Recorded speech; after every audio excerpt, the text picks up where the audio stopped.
ಶ್ರೀ ಗುರುಭ್ಯೋ ನಮಃ. ಹರಿ ಓಂ. ಗುರುಬ್ರಹ್ಮ ಗುರುವಿಷ್ಣು ಗುರುದೇವೋ ಮಹೇಶ್ವರ ಗುರು ಸಾಕ್ಷಾತ್ ಪರಬ್ರಹ್ಮ ತಸ್ಮೈ ಶ್ರೀ ಗುರುವೇ ನಮಃ. ಗುರವೇ ಸರ್ವಲೋಕಾನಾಂ ಶುಚೇ ಭವರೋಗಿನಾಂ ನಿಧಯೇ ಸರ್ವವಿದ್ಯಾನಾಂ ಶ್ರೀ ದಕ್ಷಿಣಾಮೂರ್ತಯೇ ನಮೋ ನಮಃ. ಜ್ಞಾನಾನಂದಮಯಂ ದೇವಂ ನಿರ್ಮಲಂ ಸ್ಫಟಿಕಾಕೃತಿಂ ಆಧಾರಂ ಸರ್ವವಿದ್ಯಾನಾಂ ಹಯಗ್ರೀವಮುಪಾಸ್ಮಹೇ. ರಾಮಾಯ ರಾಮಭದ್ರಾಯ ರಾಮಚಂದ್ರಾಯ ವೇದಸೆ ರಘುನಾಥಾಯ ನಾಥಾಯ ಸೀತಾಯ ಪತಯೇ ನಮಃ. ಜಗತಪಿತರಂ ವಂದೇ ಪಾರ್ವತಿ ಪರಮೇಶ್ವರೌ. ಪ್ರತಿನಿತ್ಯದ ಕಾರ್ಯಕ್ರಮದಂತೆ ಮೊದಲನೇದಾಗಿ ನನ್ನ ಅಜ್ಜಿ ತಾತರವರನ್ನು ಸಂಪೂರ್ಣವಾಗಿ ಶ್ರದ್ಧಾಭಕ್ತಿಯಿಂದ ಪ್ರಾರ್ಥನೆಯನ್ನು ಮಾಡ್ತಾ, ನನ್ನ ಗುರುಸ್ಥಾನದಲ್ಲಿರ್ತಕ್ಕಂಥ ನನ್ನ ತಂದೆಯವರಾಗಿರ್ತಕ್ಕಂಥ ಆನಂದ್ ಗುರುಜಿಯವರ ಪಾದರವಿಂದಗಳಿಗೆ ನಮನವನ್ನು ಮಾಡ್ತಾ, ಮತ್ತು ನನ್ನ ಮಾತೃಶ್ರೀಯವರನ್ನು ಕೂಡ ಸಂಪೂರ್ಣವಾಗಿ ಶ್ರದ್ಧಾಭಕ್ತಿಯಿಂದ ಪ್ರಾರ್ಥನೆಯನ್ನು ಮಾಡ್ತಾ, ಪಾಲ್ಗುಣ ಮಾಸದ ಮಂಗಳವಾರ ತಾಯಿ ದುರ್ಗಾದೇವಿಯನ್ನು ಪ್ರಾರ್ಥನೆಯನ್ನು ಮಾಡ್ತಾ, ತ್ರಿಶಕ್ತಿ ದೇವಿಯನ್ನು ಆರಾಧನೆಯನ್ನು ಮಾಡ್ತಾ, ಮಹಾಕಾಳಿ, ಮಹಾಲಕ್ಷ್ಮಿ, ಮಹಾಸರಸ್ವತಿ ಮೂರು ಶಕ್ತಿ ದೇವತೆಗಳನ್ನು ಕೂಡ ಆರಾಧನೆಯನ್ನು ಮಾಡ್ತಾ ನಮ್ಮಿ ಬೆಳಗಿನ ಜಾವದ ನೇರಪ್ರಸಾರದ ಕಾರ್ಯಕ್ರಮವನ್ನು ಬಹಳ ಪ್ರೀತಿಯಿಂದ ಪ್ರಾರಂಭವನ್ನು ಮಾಡೋಣ. ತಮ್ಮೆಲ್ಲರಿಗೂ ಕೂಡ ಆಧಾರದ ಸ್ವಾಗತ ಸುಸ್ವಾಗತ. ಸ್ಪೆಷಲ್ ಪಾರ್ಟ್ನರ್ಸ್ ಸೈಕಲ್ ಪ್ಯೂರ್ ಅಗರಬತ್ತಿ. ಪ್ರತಿನಿತ್ಯ ನಿಮ್ಮೆಲ್ಲರ ವಾಸ್ತುಗೃಹದ ಪೂಜಾಗೃಹದಲ್ಲಿ ಬೆಳಗಲಿ ಸೈಕಲ್ ಪ್ಯೂರ್ ಅಗರಬತ್ತಿ ಹಾಗೂ ಅಮೃತಬಿಂದು. ಹೊಟ್ಟೆ ಉರಿ, ಗ್ಯಾಸ್ಟ್ರಿಕ್ಕು, ಅಸಿಡಿಟಿ, ಅಲ್ಸರು, ಹೊಟ್ಟೆಗೆ ಸಂಬಂಧಪಟ್ಟಿರತಕ್ಕಂಥ ಏನೊಂದು ಸಮಸ್ಯೆ ಆದ್ರೂ ಕೂಡ ರಾಮಬಾಣದಂತೆ ಕೆಲಸ ಮಾಡುತ್ತೆ ಅಮೃತಬಿಂದು. ಅದರಲ್ಲೂ ಇತ್ತೀಚಿನ ದಿನಮಾನಗಳಲ್ಲಿ ಹರಿದಾಡ್ತಾ ಇರತಕ್ಕಂಥ ಎಲ್ಲ ರೀತಿ ಇರತಕ್ಕಂಥ ಸಾಂಕ್ರಾಮಿಕ ರೋಗಗಳಿಂದ ಪಾರಾಗಲು, ದೇಹದಲ್ಲಿರ್ತಕ್ಕಂಥ ರೋಗ ನಿರೋಧಕ ಶಕ್ತಿಯನ್ನು ಹೆಚ್ಚಿಸಿಕೊಳ್ಳಲು ತಪ್ಪದೇ ಬಳಸಿ ಅಮೃತಬಿಂದು. ಅತಿ ಕಿರಿಯ ವಯಸ್ಸಿನಿಂದ ಅತಿ ಹಿರಿಯ ವಯಸ್ಸಿನವರೆಗೂ ಕೂಡ ಸಾಕಷ್ಟು ಜನ ಸಕ್ಕರೆ ಕಾಯಿಲೆ ಸಮಸ್ಯೆಯಿಂದ ನರಳುತ್ತಾನೆ ಇದ್ದಾರೆ.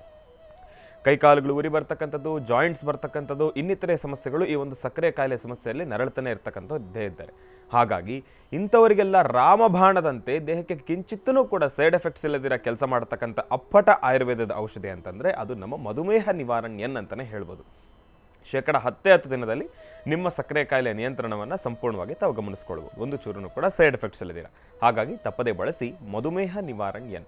ನಿಮ್ಮ ವಾಸ್ತುಗೃಹದ ಸಮೀಪ ಇರತಕ್ಕಂಥ ಎಲ್ಲ ಮೆಡಿಕಲ್ ಸ್ಟೋರ್ನಲ್ಲೂ ಕೂಡ A&J ಹೆಲ್ತ್ ಕೇರ್ಗೆ ಸಂಬಂಧಪಟ್ಟಿರ್ತಕ್ಕಂಥ ಎಲ್ಲ ಆಯುರ್ವೇದಿಕ್ ಉತ್ಪನ್ನಗಳು ಕೂಡ ಲಭ್ಯವಿದೆ. ಒಳ್ಳೆಯದಾಗಲಿ, ಶುಭವಾಗಲಿ. ಇನ್ನು ಉದಯಂ ಧೋತೀಸ್ ಆ್ಯಂಡ್ ಶರ್ಟ್ಸ್, ಬಹಳ ವಿಶೇಷವಾಗಿ ಇವತ್ತಿನ ದಿನ ಪಾಲ್ಗುಣ ಮಾಸದ ಮಂಗಳವಾರ ತಾಯಿ ದುರ್ಗಾದೇವಿಯನ್ನು ಪ್ರಾರ್ಥನೆಯನ್ನು ಮಾಡ್ತಾ, ತ್ರಿಶಕ್ತಿ ದೇವಿಯನ್ನು ಆರಾಧನೆಯನ್ನು ಮಾಡ್ತಾ ನಮ್ಮ ಈ ಕಾರ್ಯಕ್ರಮವನ್ನು ಬಹಳ ಪ್ರೀತಿಯಿಂದ ಪ್ರಾರಂಭ ಮಾಡೋಣ. ತಮ್ಮೆಲ್ಲರಿಗೂ ಕೂಡ ಮತ್ತೊಮ್ಮೆ ಮಗದೊಮ್ಮೆ ಆಧಾರದ ಸ್ವಾಗತ ಸುಸ್ವಾಗತ. ಮಂಗಳವಾರ, ವಾರದ 2ನೇ ದಿನ, ಒಂದು ಕಡೆ ದೇವಿಯ ಪ್ರಾರ್ಥನೆ. ಮಂಗಳವಾರ ಬಂತು, ಶುಕ್ರವಾರ ಬಂತು ಅಂತಂದರೆ ಹೆಣ್ಣು ಮಕ್ಕಳಿಗೆ ಸಾಕಷ್ಟು ಮಹತ್ವಪೂರ್ಣ ಮಾಹಿತಿಯನ್ನು ಗುರುಜಿಯವರು ತಿಳಿಸ್ತಾನೆ ಬಂದಿದ್ದಾರೆ. ಯಾವ ರೀತಿ ಮಹತ್ವಪೂರ್ಣ ಮಾಹಿತಿಗಳಪ್ಪ? ಧರ್ಮ ಸೂಕ್ಷ್ಮದ ಮಾಹಿತಿಗಳನ್ನು ತಿಳಿಸ್ಕೊಡ್ತಾ ಬಂದಿದ್ದಾರೆ. ಏನಪ್ಪ, ಈಗ ನಮ್ಮ ಮಹರ್ಷಿವಾಣಿ ಕಾರ್ಯಕ್ರಮದ ವೀಕ್ಷಕ ಪ್ರಭುಗಳು ಸಾಕಷ್ಟು ಜನ ಇದ್ದಾರೆ. ಒಂದಿಷ್ಟು ಜನ ನಮ್ಮ ಹತ್ರ ವ್ಯಕ್ತಪಡಿಸ್ತಕ್ಕಂಥ ಮಾತೇನಪ್ಪ ಅಂತಂದರೆ, ಗುರುಗಳೇ, ಇವತ್ತಿನ ದಿವಸ ಹೆಣ್ಣು ಮಕ್ಕಳಲ್ಲಿ ಒಂದಿಷ್ಟು ಜನರ ವಾಸ್ತುಗೃಹದಲ್ಲಿ ಹೆಣ್ಣು ಮಕ್ಕಳು ಬೆಳೀತಾ ಇರತಕ್ಕಂಥ ರೀತಿ ನೀತಿ ಆಗಲಿ, ಇಲ್ಲ ಅಂತಂದರೆ ಅವರಿಗಿರ್ತಕ್ಕಂಥ ಸಂಸ್ಕಾರದ ಅರಿವಾಗಲಿ ಎಲ್ಲೋ ಒಂದು ಕಡೆ ಕ್ಷೀಣಿಸಿದೆ ಗುರುಗಳೇ. ಹಾಗಾಗಿ ಅವರಿಗೆಲ್ಲರಿಗೂ ಕೂಡ ನಮ್ಮ ಈ ಕಾರ್ಯಕ್ರಮದಲ್ಲಿ ಸಂಸ್ಕಾರದ ಅರಿವು ಕೂಡ ಆಗಬೇಕು ಅಂತ ಹೇಳಿ ನೋಡಿ, ಹೆಣ್ಣು ಮಕ್ಕಳು ಈ ಒಂದು ಸಂಸ್ಕಾರ ಅನ್ನೋ ಪದ ಆಗಲಿ, ಅರಿವು ಅನ್ನೋ ಪದ ಆಗಲಿ, ಇದ್ಯಾವುದನ್ನು ಕೂಡ ಭಾವಶೂನ್ಯ ಪ್ರತಿಕ್ರಿಯೆಯಲ್ಲಿ ತಾವು ಅದನ್ನು ತೆಗೆದುಕೊಳ್ತಕ್ಕಂಥದ್ದಲ್ಲ. ಇದೆಲ್ಲವೂ ಕೂಡ ಭಾವನಾತ್ಮಕವಾಗಿರ್ತಕ್ಕಂಥದ್ದು. ಏನಪ್ಪ ಅಂತಂದರೆ, ಹೆಣ್ಣು ಮಗುವಿನ ಒಂದು ಜವಾಬ್ದಾರಿ ಮದುವೆ ಆದ ನಂತರ ಯಾವ ರೀತಿ ಇರಬೇಕು ಅಂತಂದರೆ, ಒಂದು ಕಡೆ ಇಡೀ ಮನೆಯ ಜವಾಬ್ದಾರಿಯನ್ನು ಕೂಡ ನಿಭಾಯಿಸಬೇಕು, ಅತ್ತೆ ಮಾವರ ಆಶೀರ್ವಾದ ಸದಾಕಾಲ ಪಡ್ಕೊಳ್ಬೇಕು, ಅವರ ಪ್ರೀತಿಯನ್ನು ನಾವು ಯಾವತ್ತೂ ಕೂಡ ಸಂಪಾದನೆಯನ್ನು ಮಾಡ್ತಾನೆ ಇರಬೇಕು. ಮತ್ತೊಂದು ಕಡೆ ಗಂಡನ ಜವಾಬ್ದಾರಿಯನ್ನು ಕೂಡ ನಾವು ನಿಭಾಯಿಸ್ತಾ ಬರಬೇಕು, ಅವರ ಪ್ರೀತಿಯನ್ನು ಕೂಡ ನಾವು ಪಡ್ಕೊಳ್ತಾ ಬರಬೇಕು. ಹೆಣ್ಣು ಮಕ್ಕಳ ಜವಾಬ್ದಾರಿಯೇ ಅಷ್ಟು.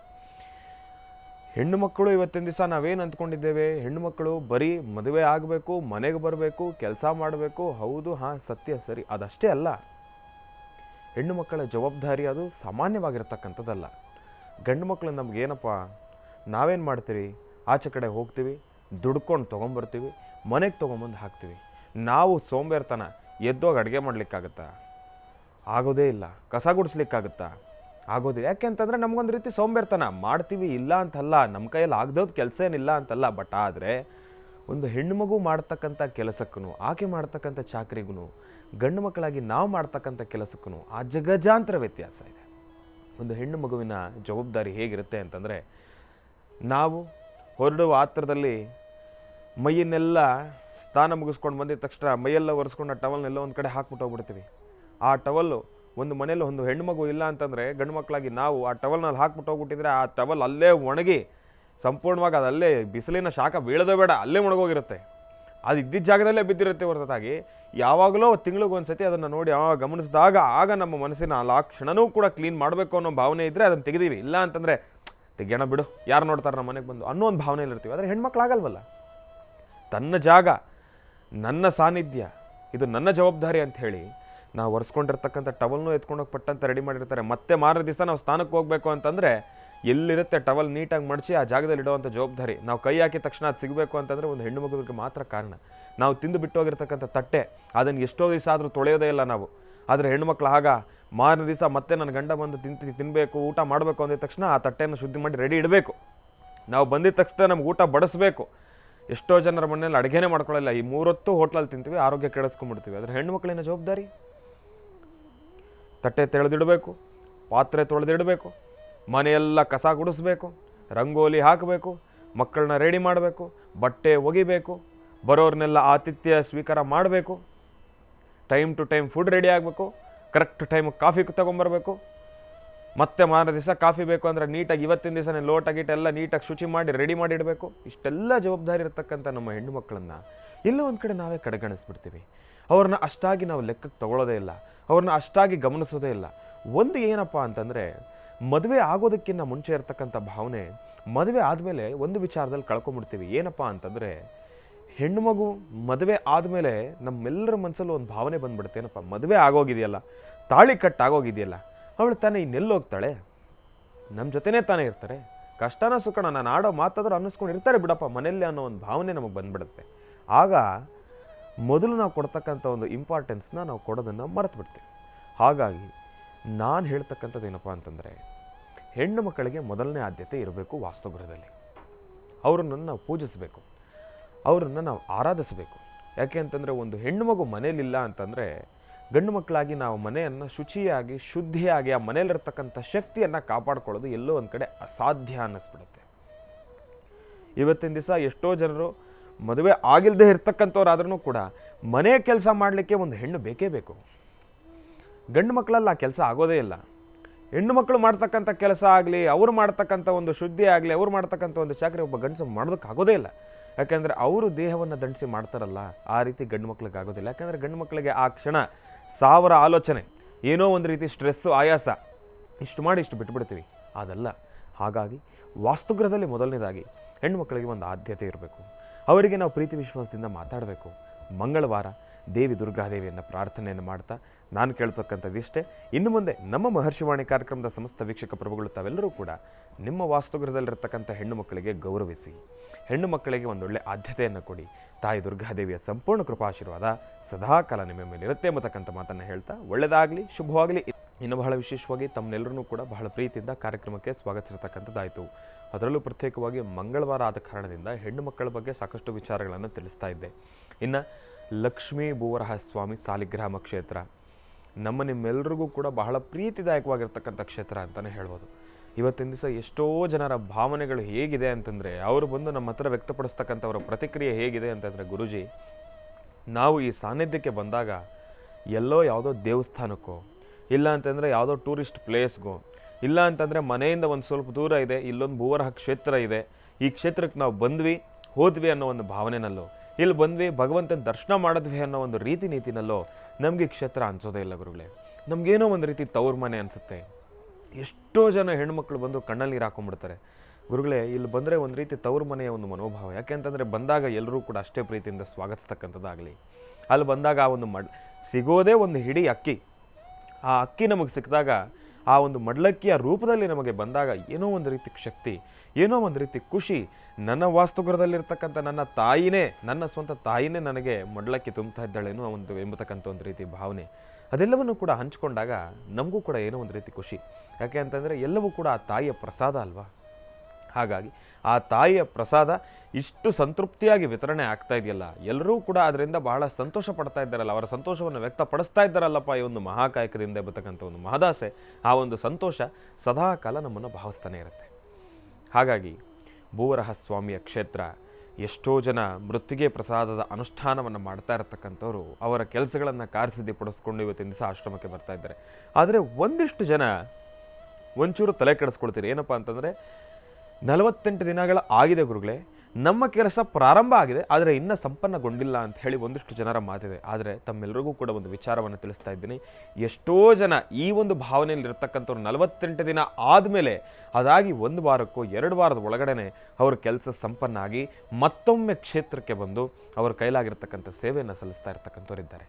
ಹಾಗಾಗಿ ಮೃತ್ತಿಗೆ ಪ್ರಸಾದದ ಅನುಷ್ಠಾನವನ್ನು ಯಾರೆಲ್ಲ ಮಾಡ್ತಾ ಇದ್ದೀರಿ, 48 ದಿನಗಳ ಕಾಲ ಮಂಡಲಾನುಷ್ಠಾನವನ್ನು ಯಾರೆಲ್ಲ ಆಚರಣೆಯನ್ನು ಮಾಡ್ತಾ ಇದ್ದೀರಿ, ತಾವೇನು ತಲೆ ಕೆಡಿಸ್ಕೊಳ್ತಕ್ಕಂಥದ್ದು ಬೇಡ, ಆಲೋಚನೆಯನ್ನು ಮಾಡ್ತಕ್ಕಂಥದ್ದು ಬೇಡ.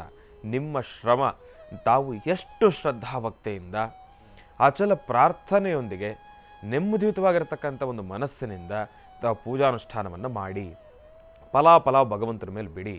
100ಕ್ಕೆ 100 ಫಲಾಫಲ ಭಗವಂತ ಕೊಟ್ಟೇ ಕೊಡ್ತಾನೆ. ಯೋಚನೆನೇ ಮಾಡಬೇಡಿ. ಭಗವಂತನ ಅನುಗ್ರಹ ಸದಾಕಾಲ ನಿಮಗಿದೆ. ಯಾಕೆ ಅಂತಂದರೆ ಈ ಒಂದು ಮಾತನ್ನು ನಾನು ಇಷ್ಟೊಂದು ಸ್ಪಷ್ಟೀಕರಿಸಿ ಯಾಕೆ ಹೇಳ್ತಾ ಇದ್ದೇನೆ, ನೇರವಾಗಿ ನಾನು ಏನಕ್ಕೆ ಹೇಳ್ತಾ ಇದ್ದೀನಿ ಅಂತಂದರೆ, ಆ ಒಂದು ಕ್ಷೇತ್ರಕ್ಕೆ ಬೇಡಿ ಬಂದಿರತಕ್ಕಂಥ ಭಕ್ತಾದಿಗಳು ಯಾರ ಕೈನೂ ಕೂಡ ಭಗವಂತ ಬಿಟ್ಟಿರ್ತಕ್ಕಂಥವ್ರಿಲ್ಲ. ಎಂಥದ್ದೇ ಸಮಸ್ಯೆ ಇರಲಿ, ಎಲ್ರಿಗೂ ಕೂಡ ಭಗವಂತ ಕಣ್ಣು ತೆಗೆದು ನೋಡಿರ್ತಕ್ಕಂಥವ್ರಿದ್ದಾರೆ. ಭಗವಂತ ಬರ್ತಕ್ಕಂಥ ಪ್ರತಿಯೊಬ್ಬ ಭಕ್ತಾದಿಗಳ ಇಷ್ಟಾರ್ಥಗಳು ಕೂಡ ಕಾರ್ಯಸಿದ್ಧಿಯಾಗಿದೆ. ಒಂದು ದಾಂಪತ್ಯದ ವಿಚಾರವಾಗಲಿ, ಮದುವೆ ಆಗಿಲ್ಲದೆ ಇರತಕ್ಕಂಥವ್ರಾಗಲಿ, 30 ವರ್ಷ ದಾಟಿರ್ತಕ್ಕಂಥವ್ರು ಇವತ್ತಿನ ದಿವಸ ಎಷ್ಟೋ ಜನ, ಗುರುಗಳೇ ನನಗೆ ಹೆಣ್ಣು ಸಿಗ್ತಾ ಇಲ್ಲ, ಗುರುಗಳೇ ನನಗೆ ಗಂಡು ಸಿಗ್ತಾ ಇಲ್ಲ, ಮದುವೆ ಆಗ್ತಾ ಇಲ್ಲ ಗುರುಗಳೇ. ಆಗ ಅಲ್ಲಿ ಭಗವಂತನ ಹತ್ರ ಪ್ರಾರ್ಥನೆಯನ್ನು ಮಾಡಿ ಗುರುಜಿಯವರ ಹತ್ರ ಮಾತಾಡಿಕೊಂಡು ಹೋಗಿ ಕೆಲ ತಿಂಗಳು ಒಳಗಡೆನೆ ಎಲ್ಲವೂ ಕೂಡ ಮುಗಿಸ್ಕೊಂಡು ಮಾತುಕತೆನೂ ಕೂಡ ಮುಗಿಸ್ಕೊಂಡು ಬಹಳ ಸಂತೋಷದಿಂದ ಸ್ವೀಟ್ ತೊಗೊಂಡು ಕ್ಷೇತ್ರಕ್ಕೆ ಬಂದು ನಮ್ಮೆಲ್ಲರಿಗೂ ಕೂಡ ಹಂಚಿ ಹೋಗ್ತಾರೆ. ಇವತ್ತಿನ ದಿವಸ ನಾನು ಕೇಳ್ಕೊಳ್ಳೋದೇನಪ್ಪ ಅಂತಂದರೆ, ನಾನು ಭಗವಂತನಲ್ಲಿ ಒಂದು ಪ್ರಾರ್ಥನೆ ಮಾಡ್ಕೊಳ್ಳೋದೇನಪ್ಪ ಅಂತಂದರೆ, ನಮ್ಮ ಆಶ್ರಮದಲ್ಲಿ ಕೆಲಸ ಮಾಡೋ ವ್ಯವಸ್ಥಾಪಕ ಸಮಿತಿಯವರು ಯಾರಿಗೂ ಕೂಡ ಶುಗರ್ ಬರದೇ ಇರಲಪ್ಪ. ಯಾಕೆ ಅಂತಂದರೆ ಅಷ್ಟೊಂದು ಸ್ವೀಟ್ಗಳು ಬರೋರೆಲ್ಲ ಸಂತೋಷ. ನಮ್ಮ ಕೆಲಸಗಳು ಕಾರ್ಯಸಿದ್ಧಿ ಆಯಿತು, ನಾವು ಸ್ವೀಟ್ ತೊಗೊಂಬಂದಿದ್ವಿ, ನಮ್ಮ ಕೆಲಸ ಕಾರ್ಯಸಿದ್ಧಿ ಆಯಿತು, ನಾವು ಸ್ವೀಟ್ ತೊಗೊಂಬಂದಿದ್ವಿ. ಆ ಒಂದು ಖುಷಿ, ಆ ಒಂದು ಸಾನ್ನಿಧ್ಯದಲ್ಲಿ ರಾರಾಜಿಸ್ತಾ ಇದೆ. ಹಾಗಾಗಿ ಯಾರಿಗೆಲ್ಲ ಸಮಸ್ಯೆ ಇದೆ ನೊಂದ್ಕೊಳ್ಬೇಡಿ, ತಲೆ ಕೆಡಿಸ್ಕೊಳ್ಬೇಡಿ. ಯಾಕೆ ಬೇಜಾರು ಮಾಡ್ಕೊಳ್ತೀರಿ? ಇವತ್ತಿನ ದಿವಸ ಈ ಸಮಸ್ಯೆ ಇದೆ, ನಾಳೆಗೆ ಈ ಸಮಸ್ಯೆ ಇರೋದಿಲ್ಲ. ಯೋಚನೆ ಮಾಡಬೇಡಿ. ಯಾರೆಲ್ಲ ಮನನೊಂದಿದ್ದೀರಿ, ಸಮಸ್ಯೆಯ ಸುರಿಮಾಲೆಯಲ್ಲಿ ಬೇಯ್ತಾ ಇದ್ದೀರಿ, ಸುಡ್ತಾ ಇದ್ದೀರಿ, ತಾವು ತಲೆ ಕೆಡಿಸ್ಕೊಳ್ತಕ್ಕಂಥದ್ದು ಬೇಡ. ಬನ್ನಿ, ಕ್ಷೇತ್ರಕ್ಕೊಮ್ಮೆ ಬನ್ನಿ, ನೆಮ್ಮದಿಯಾಗಿ ಭಗವಂತನ ದರ್ಶನ ಮಾಡ್ಕೊಳ್ಳಿ. ಇಲ್ಲಿ ಯಾವುದೇ ರೀತಿ ನಿಬಂಧನೆಗಳಿಲ್ಲ. ಯಾರೋ ಬರ್ತಾರೆ, ನಿಮ್ಮನ್ನು ತಳ್ತಾರೆ, ಭಗವಂತನ ದರ್ಶನ ನೆಮ್ಮದಿಯಾಗಿ ಆಗೋದಿಲ್ಲ, ಏನೂ ಇಲ್ಲ. ತಾವು ಆ ಒಂದು ಕ್ಷೇತ್ರದಲ್ಲಿ ಯಾವ ಮೂಲೆಯಲ್ಲಿ ಕೂತ್ಕೊಂಡ್ರೂ ಭಗವಂತನ ದರ್ಶನ ಆಗುತ್ತೆ. ಆ ರೀತಿ ಭಗವಂತ ಅಲ್ಲಿ ಪ್ರತಿಷ್ಠಾಪನೆಗೊಂಡಿರ್ತಕ್ಕಂಥದ್ದಿದೆ. ತಾವು ದೇವಸ್ಥಾನದ ಮಹಾದ್ವಾರದಿಂದ ನಿಂತ್ಕೊಂಡ್ರೂ ಕೂಡ ತಾಯಿ ಮಹಾಲಕ್ಷ್ಮೀ ದೇವಿಯ ಸಂಪೂರ್ಣ ದರ್ಶನ ನಿಮ್ಗಾಗತ್ತೆ, ಭೂವರಾಹ ಸ್ವಾಮಿಯ ಸಂಪೂರ್ಣ ದರ್ಶನ ನಿಮ್ಗಾಗತ್ತೆ.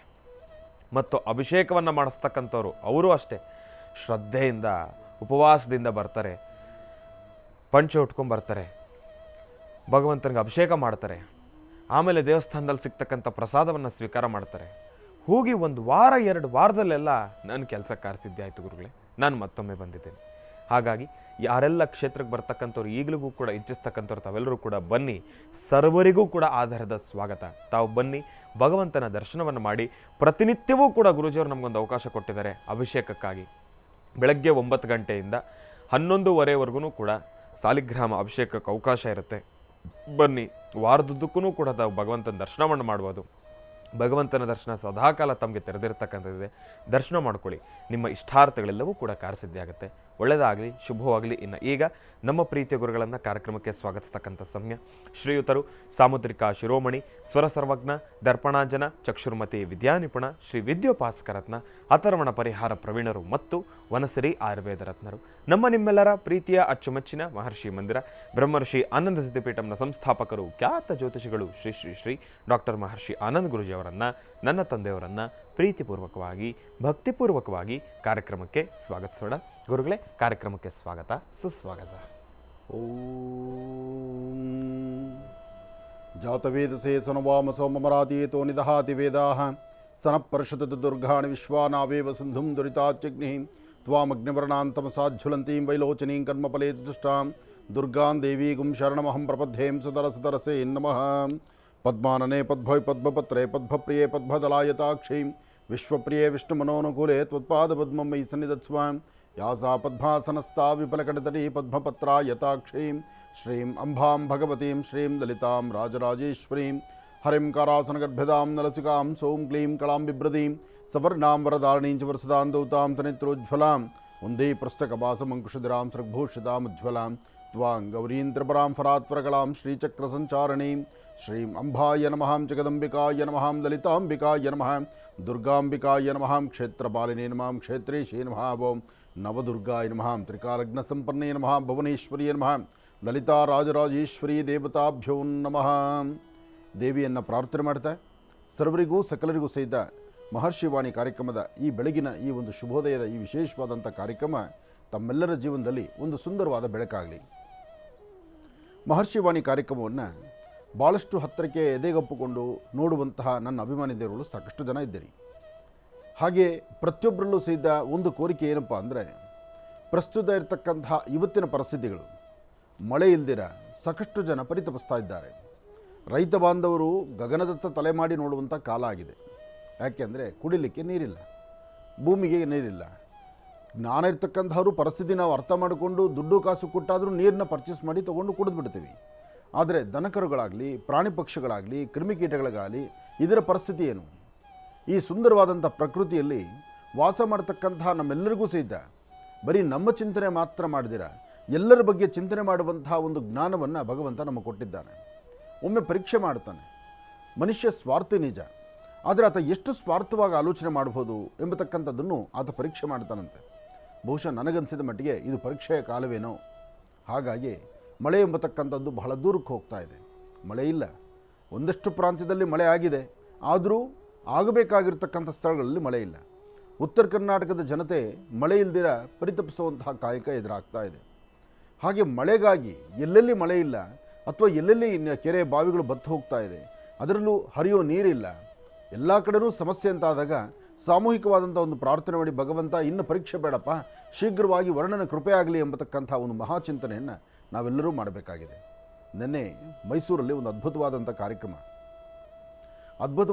ಕಾರ್ಯಕ್ರಮಕ್ಕೆ ನಾನು ಮೈಸೂರಿಗೆ ಬಂದಿದ್ದೆ.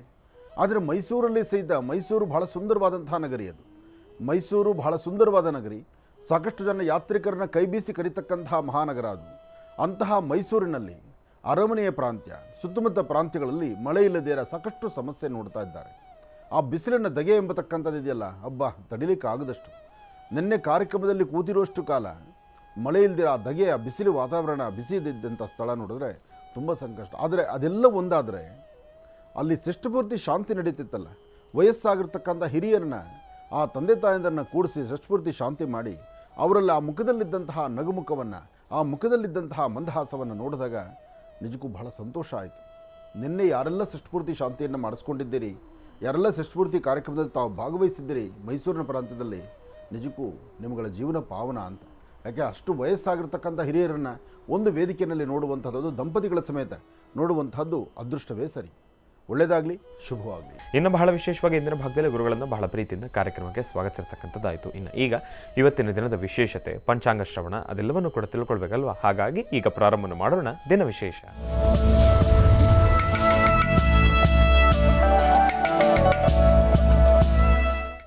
ಗುರುಗಳೇ, ಇವತ್ತಿನ ದಿನದ ವಿಶೇಷತೆ ಹಾಗೂ ಪಂಚಾಂಗ ಶ್ರವಣ. ಖಂಡಿತ.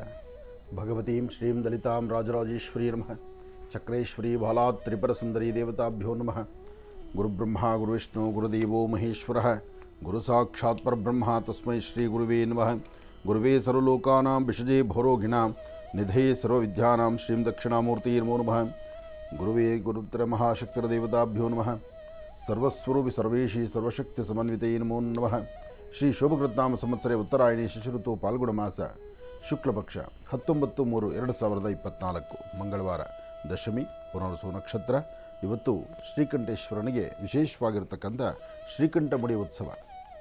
ನಂಜನಗೂಡಿನ ಶ್ರೀಕಂಠೇಶ್ವರನಿಗೆ ನಡೀತಕ್ಕಂತಹ ಉತ್ಸವಗಳಿದೆಯಲ್ಲ, ಅಲ್ಲಿ ತಲೆ ಎತ್ತಿ ನೋಡಬೇಕು ಆ ರಥೋತ್ಸವಗಳನ್ನು.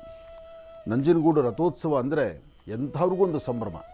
ಹಾಗಾಗಿ ನಂಜನಗೂಡಲ್ಲಿ ರಥೋತ್ಸವದ ಕಾಲದಲ್ಲಿ ಇವತ್ತಿಗೂ ಸಹಿತ ಅಲ್ಲಿಗೆ ಬರ್ತಕ್ಕಂತಹ ಭಕ್ತ ಸಾಗರ ಇದೆಯಲ್ಲ, ಎಲ್ಲರೂ ಸಾಕ್ಷಾತ್ ಭಗವಂತನ ಸಾಂಬ ಸದಾಶಿವನ್ನ, ಕೈಲಾಸನಾಥನಾದಂತಹ ಸಾಂಬ ಸದಾಶಿವನ ವಿಶೇಷವಾಗಿರ್ತಕ್ಕಂಥ ಶ್ರೀಕಂಠಮಡಿ ಉತ್ಸವ. ಆ ಶ್ರೀಕಂಠಮಡಿ ಉತ್ಸವವನ್ನು ದರ್ಶನ ಮಾಡಲಿಕ್ಕೆ ಸಾಕಷ್ಟು ಜನ ಬರ್ತಾರೆ. ಅಂತಹ ಒಂದು ವೈಶಿಷ್ಟ್ಯತೆ, ವಿಶೇಷತೆ ಇವತ್ತು ನಂಜನಗೂಡಲ್ಲಿದೆ.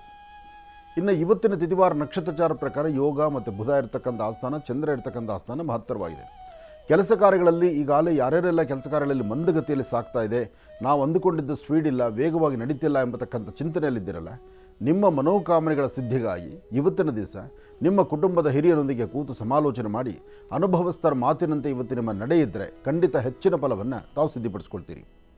ಹಾಗೆ ನಿನ್ನೆ ಕಾರ್ಯಕ್ರಮದಲ್ಲಿ ಷಷ್ಠಪೂರ್ತಿ ಬಗ್ಗೆ ನಾನು ವಿಚಾರವನ್ನು ನಿನ್ನೆ ಹೋಗಿ ಬಂದಿದ್ದ ವಿಚಾರವನ್ನು ಹೇಳ್ತಾ ಇದ್ದೆ.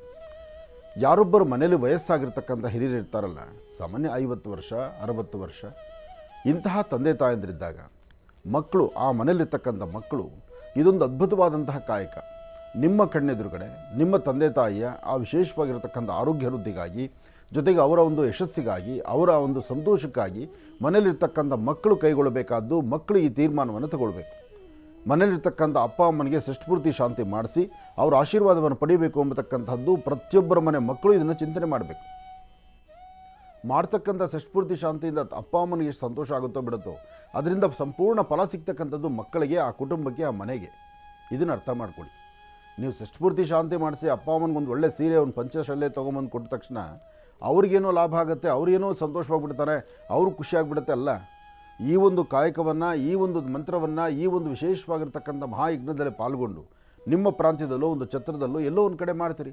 10 ಜನ ಎಲ್ಲರನ್ನೂ ನಿಮ್ಮ ಕುಟುಂಬಸ್ಥರನ್ನೆಲ್ಲರನ್ನೂ ಕರಿತೀರಿ. ಅವರೆಲ್ಲರೂ ಬಂದು ಹರಿಸಿ ಆಶೀರ್ವದಿಸುವಂಥದ್ದಿರುತ್ತಲ್ಲ.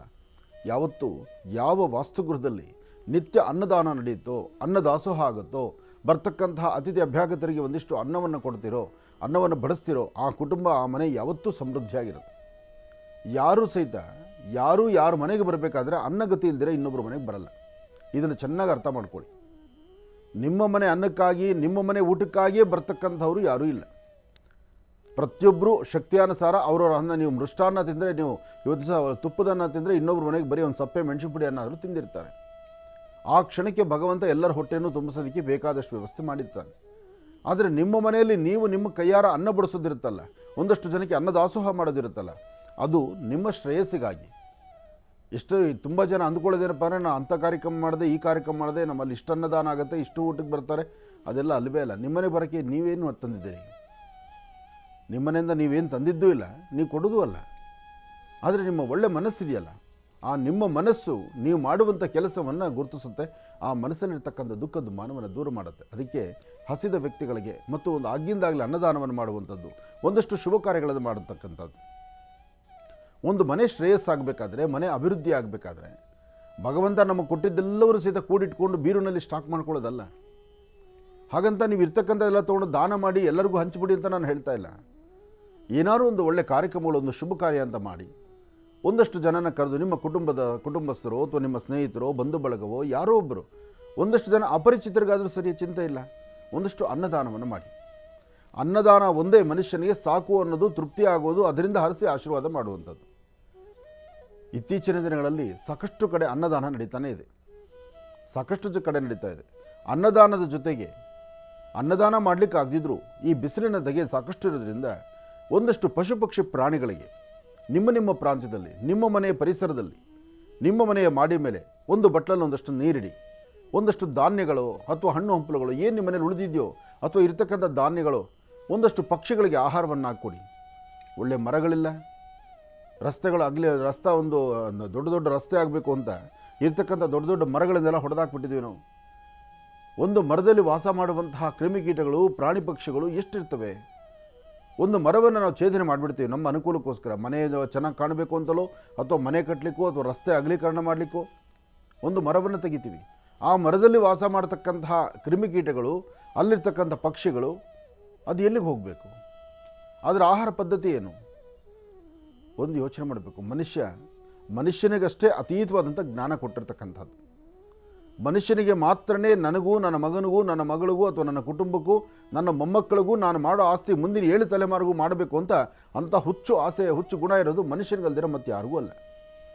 ಯಾವೊಂದು ಪ್ರಾಣಿ ಪಕ್ಷಿಗಳು ನೋಡಿ, ನಾಳೆ ಬೆಳಗ್ಗೆಗೆ ಬೇಕು ಅಂತ ಕೂಡಿಟ್ಕೊಳ್ತಕ್ಕಂಥದ್ದನ್ನು, ಯಾವೊಂದು ಪ್ರಾಣಿಗಳು ಇವತ್ತು ಬೇಟೆ ಆಡ್ತವೆ, ಹೊಟ್ಟೆ ತುಂಬ ಊಟ ಮಾಡುತ್ತೆ, ತಿರುಗಿ ಅದು ಡೈಜೆಷನ್ ಆಗಿ ಮುಗಿಯೋ ತನಕ ಎದುರುಗಡೆ ಇನ್ನೊಂದು ಪ್ರಾಣಿ ಬಂದರೂ ಅದು ಮುಟ್ಲಿಕ್ಕೆ ಹೋಗೋದಿಲ್ಲ ಅವು. ಇದು ಪ್ರಾಣಿಗಳ ಬೇಟೆ, ಪ್ರಾಣಿಗಳ ಮನಸ್ಥಿತಿ. ಈ ತಕ್ಷಣಕ್ಕೆ ಒಂದು ಪ್ರಾಣಿನ ಹೊಡೆದು ತಿಂದುಬಿಟ್ಟು ಇನ್ನೊಂದು ಪ್ರಾಣಿ ಎದುರುಗಡೆ ಬಂದ ತಕ್ಷಣ ಅದನ್ನು ಹೊಡೆದು ತಿಂತೀನಿ ಅಂತ ಹೋಗೋದಿಲ್ಲ. ಅದು ಅವತ್ತಿನ ಕಾಯಕ ಅವತ್ತಿಗೆ ಅಷ್ಟೇ. ಮತ್ತೊಮ್ಮೆ ಹಸಿವಿಗೆ ಆಹಾರ ಬೇಕು ಅಂತ ಹುಡುಕಾಡುತ್ತೆ. ಆದರೆ ಮನುಷ್ಯ ಹಾಗಲ್ಲ. ಮನುಷ್ಯ ಎಷ್ಟಿದ್ರೂ ಬೇಕು. ಸ್ವಲ್ಪ ಯಾರಾದರೂ ಮೆತ್ತಿಗಿದ್ದರೆ ಅವ್ರ ಜಮೀನು ಆಸ್ತಿ ಮನೆ ಮಠ ಏನಾರು ಇದ್ದರೆ ಅವ್ರದ್ದು ಅಂತ ಏನಾರು ಇದ್ದರೆ ಅವ್ರಿಗೂ ಸ್ವಲ್ಪ ಬೇಕಾದ್ರೆ ವಿಷ ಹಾಕ್ಬೇಕಾದ್ರೆ ನಾವು ನಮ್ಮದು ಅನ್ನಿಸ್ಕೊಂಡ್ಬಿಡ್ತೀವಿ. ಇದು ಮನುಷ್ಯನ ಗುಣ ಆಗೋಗ್ತಾ ಇದೆ. ಅದರಲ್ಲೂ ಇತ್ತೀಚಿನ ದಿನಗಳಲ್ಲಿ ತುಂಬ ಜಾಸ್ತಿ ಆಗೋಗ್ತಾ ಇದೆ. ಇತ್ತೀಚಿನ ದಿನಗಳಲ್ಲಿ ತಂದೆ ತಾಯಿ ಎಂಬತಕ್ಕಂತಹ ಒಂದು ಗೌರವ ಸಹಿತ ಇಲ್ಲ. ಮೊನ್ನೆ ಯಾವುದೋ ಒಂದು ಯೂಟ್ಯೂಬಲ್ಲಿ ನೋಡಿದೆ ನಾನು, ಒಬ್ಬ ತನ್ನ ತಂದೆ ತಾಯಿಗೆ ವಯಸ್ಸಾದಂತಹ ತಂದೆ ತಾಯಿ ತಂದೆ ಮಂಚದ ಮೇಲೆ ಕೂತ್ಕೊಂಡಿದ್ದಾರೆ. ತಾಯಿಯನ್ನು ಎಗ್ರಿಸಿ ಕಾಲಲ್ಲಿ ಒದಿತಾ ಇದ್ದಾನೆ. ಆ ತಾಯಿಗೆ ಒಂದು ಸತಿ ಒದ್ದರೆ ಅಷ್ಟು ದೂರ ಹೋಗಿ ಬೀಳ್ತಾಳೆ ಅಮ್ಮ. ಹೋಗಲಿ, ತನ್ನ ಹೆಂಡತಿನ ರಕ್ಷಣೆ ಮಾಡ್ಕೊಳ್ಳೋ ಅಂದರೆ ವಯಸ್ಸಾಗಿರ್ತಕ್ಕಂಥ ಜೀವ ಇದು. ಎದ್ದು ಹೋಗಿ ಆ ಬಿದ್ದಿರ್ತಕ್ಕಂಥ ತನ್ನ ಹೆಂಡತಿನ ಎತ್ತಕ್ಕೂ ಇದನ್ನು ಕೈಲಿಲ್ಲ. ಆದರೆ ಗುಳು ಅಂತ ಹೇಳ್ತಾ ಇದ್ದಾರೆ, ಅಯ್ಯೋ ನನ್ನ ಹೆಂಡತಿನ ಹೊಡಿಬೇಡಯ್ಯ, ನಿಮ್ಮ ಅಮ್ಮನೆಯ ಹೊಡಿಬೇಡ ಅಂತ ಹೇಳ್ತಾರೆ. ಆ ಹೊಡಿಬೇಡ ಅಂದಷ್ಟು ಅವನು ಇನ್ನೂ ಕಪಾಳಕ್ಕೆ ಹೇಳ್ಬಿಡ್ತಾನೆ. ಒಂದು ಸತಿ ಹಿಂಗೆ ಕಪಾಳಕ್ಕೆ ಹೊಡೆದ ತಕ್ಷಣ ಆ ಕಡೆ ಬಿದ್ದೋಗ್ತಾಳೆ ತಾಯಿ. ಇದು ಸತ್ಯ, ಇದು ನಡೆದಿರ್ತಕ್ಕಂಥದ್ದು. ಅಂದರೆ ಎಲ್ಲಿಗೆ ಹೋಗ್ತಿದೆ ಪ್ರಪಂಚ? ಇದು ಏನು ಮಾಡ್ತಾ ಇದ್ದೀವಿ ನಾವು? ಯೋಚನೆ ಮಾಡಿ. ಅವ್ರು ಗರ್ಭ ಸೀಳಿಕೊಂಡು ನಿಮಗೆ ಜನ್ಮ ಕೊಟ್ರಲ್ಲ, ಅವ್ರು ತಿನ್ನೋ ಅನ್ನವನ್ನು ಮುಚ್ಚಿಟ್ಕೊಂಡು ಆ ಅನ್ನವನ್ನು ನಿಂಗೆ ಹೊಟ್ಟೆ ತುಂಬಿಸಿದ್ರಲ್ಲ, ಅವ್ರು ಹರಿದಿರೋಂಥ ಬಟ್ಟೆಗಳು ಹಾಕ್ಕೊಂಡು ನಿಮಗೆ ಇವತ್ತೇನೋ ಬೇಕಾದಷ್ಟು ಒಳ್ಳೆ ಬಟ್ಟೆಗಳಿರ್ಬೋದು, ಹಿಂದಿನ ಬಟ್ಟೆಗಳು ಹಿಂದೆ ಹೇಗಿತ್ತು ಪರಿಸ್ಥಿತಿ? ಅಷ್ಟು ಕಷ್ಟಪಟ್ಟು ಸಂಕಷ್ಟದಲ್ಲಿರ್ತಕ್ಕಂಥವ್ರು ಅವ್ರು ನಿಮ್ಮನ್ನು ಸಾಕಿ ದೊಡ್ಡವ್ರು ಮಾಡಿದ್ರೆ ಇವತ್ತು ಎದೆ ಉದ್ದಕ್ಕೂ ಬೆಳೆದು ನಿಮಗೊಂದು ಮಕ್ಕಳಾಗಿ ಆ ಮಕ್ಕಳ ಮುಂದೆ ನಿಮ್ಮ ಜನ್ಮ ಕೊಟ್ಟು ತಂದೆ ತಾಯಿನ ಕಾಲಲ್ಲಿ ಒದೀತಿರಲ್ಲ, ಅಥವಾ ಅವ್ರನ್ನ ಕಡೆಗಾಣಿಸ್ತಕ್ಕಂಥದ್ದು, ಅವ್ರನ್ನ ನಿರ್ಲಕ್ಷ್ಯತನವಾಗಿ ಕಾಣ್ತಕ್ಕಂಥದ್ದು, ಅವರಿಗೆ ಗೌರವ ಕೊಡಬೇಕಾದ್ದನ್ನು ಕೊಡದಿರ ಇರ್ತಕ್ಕಂಥದ್ದು. ಈ ಬದುಕಿದ್ರೆ ಇದು ಮುಂದೆ ಬರ್ತಕ್ಕಂತಹ ದಿನಗಳಲ್ಲಿ ಇದು ನಿಮಗೆ ಕಟ್ಟಿಟ್ಟ ಬುತ್ತಿ ಅಲ್ವಾ? ಇವತ್ತು ನೀವೇನು ಮಾಡಿದ್ದೀರೋ ನಾಳೆ ನಿಮಗದು. ಹಿಂದೆಲ್ಲ ಸುಮಾರು ವರ್ಷಗಳ ಹಿಂದೆ ಹೇಗಿತ್ತಪ್ಪ ಅಂದರೆ, ಏನಾದರೂ ತಪ್ಪು ಮಾಡ್ಬೇಕಾದ್ರೆ ಹೆದರೋರು, ಅಯ್ಯೋ ನಮಗಿದು ನಾಳೆ ಎಲ್ಲಿ ಅಂಟ್ಕೊಳ್ಳುತ್ತೋ ಅಂತ. ಈಗ ಅಂಟ್ಕೊಳ್ಳುತ್ತೆ ಅಲ್ಲ, ಅಂಟ್ಕೊಂಡ್ಬಿಡುತ್ತೆ. ಇವತ್ತು ಮಾಡಿದ್ದು ಇವತ್ತೇ ಬಹುಮಾನ. ಅದು ಇಂತಹ ಪರಿಸ್ಥಿತಿ ಇದೆ. ಅದರಿಂದ ಹಾಕೋ ಪ್ರತಿ ಹೆಜ್ಜೆ ಜೋಪಾನ ಇರಲಿ, ಎಚ್ಚರಿಕೆ ಇರಲಿ, ಒಳ್ಳೆಯದಾಗಲಿ. ಇನ್ನು ಬಹಳ ವಿಶೇಷವಾಗಿ ಇಂದಿನ ಭಾಗದಲ್ಲಿ ಇವತ್ತಿನ ದಿನದ ವಿಶೇಷತೆ ಪಂಚಾಂಗ ಶ್ರವಣ, ಇದೆಲ್ಲವನ್ನು ಕೂಡ ತಿಳ್ಕೊಂಡಿರ್ತಕ್ಕಂಥದ್ದಾಯಿತು. ಇನ್ನು ಈಗ ಇವತ್ತಿನ ದಿನದ ಇದು ರಾಶಿಫಲವನ್ನು ಕೂಡ ತಿಳ್ಕೊಳ್ಬೇಕಲ್ವ? ಹಾಗಾಗಿ ಗುರುಗಳೇ ರಾಶಿಫಲಗಳನ್ನು ತಿಳ್ಕೊಳ್ಳೋಣ. ಖಂಡಿತ. ನಮಃ ಸೂರ್ಯಾಯ ಚಂದ್ರಾಯ ಮಂಗಳಾಯ ಬುಧಾಯ ಚ ಗುರು ಶುಕ್ರ ಶನಿಭ್ಯಶ್ಚಾರ ಹವೇ ಕೇತುವೇ ನಮಃ. ಮೃತ್ಯುಂಜಯಾಯ ರುದ್ರಾಯ ನೀಲಕಂಠಾಯ ಶಂಭವೇ ಅಮೃತೇಶಾಯ ಸರ್ವಾಯ ಮಹಾದೇವಾಯ ತೇ ನಮಃ. ಆದಿತ್ಯಾದಿ ನವಗ್ರಹಗಳನ್ನು ಪ್ರಾರ್ಥನೆ ಮಾಡ್ತಾ ರಾಶಿಫಲದ ಗಮನ ಹರಿಸೋಣ. ಮೊದಲನೇದಾದಂತಹದ್ದು ಮೇಷರಾಶಿ.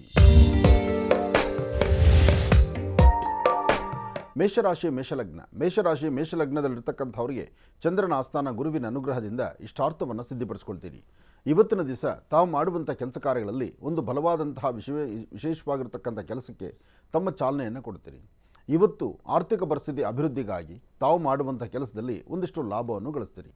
ಮೊದಲೇ ಮಂಗಳವಾರ, ಮಂಗಳದಾಯಕವಾಗಿರ್ತಕ್ಕಂಥ ವಾರ, ದೇವಿಯ ವಾರ, ಜೊತೆಗೆ ಶ್ರೀ ವಲ್ಲಿ ದೇವಸೇನಾ ಸಮೇತ ಸುಬ್ರಹ್ಮಣ್ಯೇಶ್ವರ ಸ್ವಾಮಿಯನ್ನು ಆರಾಧನೆ ಮಾಡ್ತಕ್ಕಂಥ ವಾರ.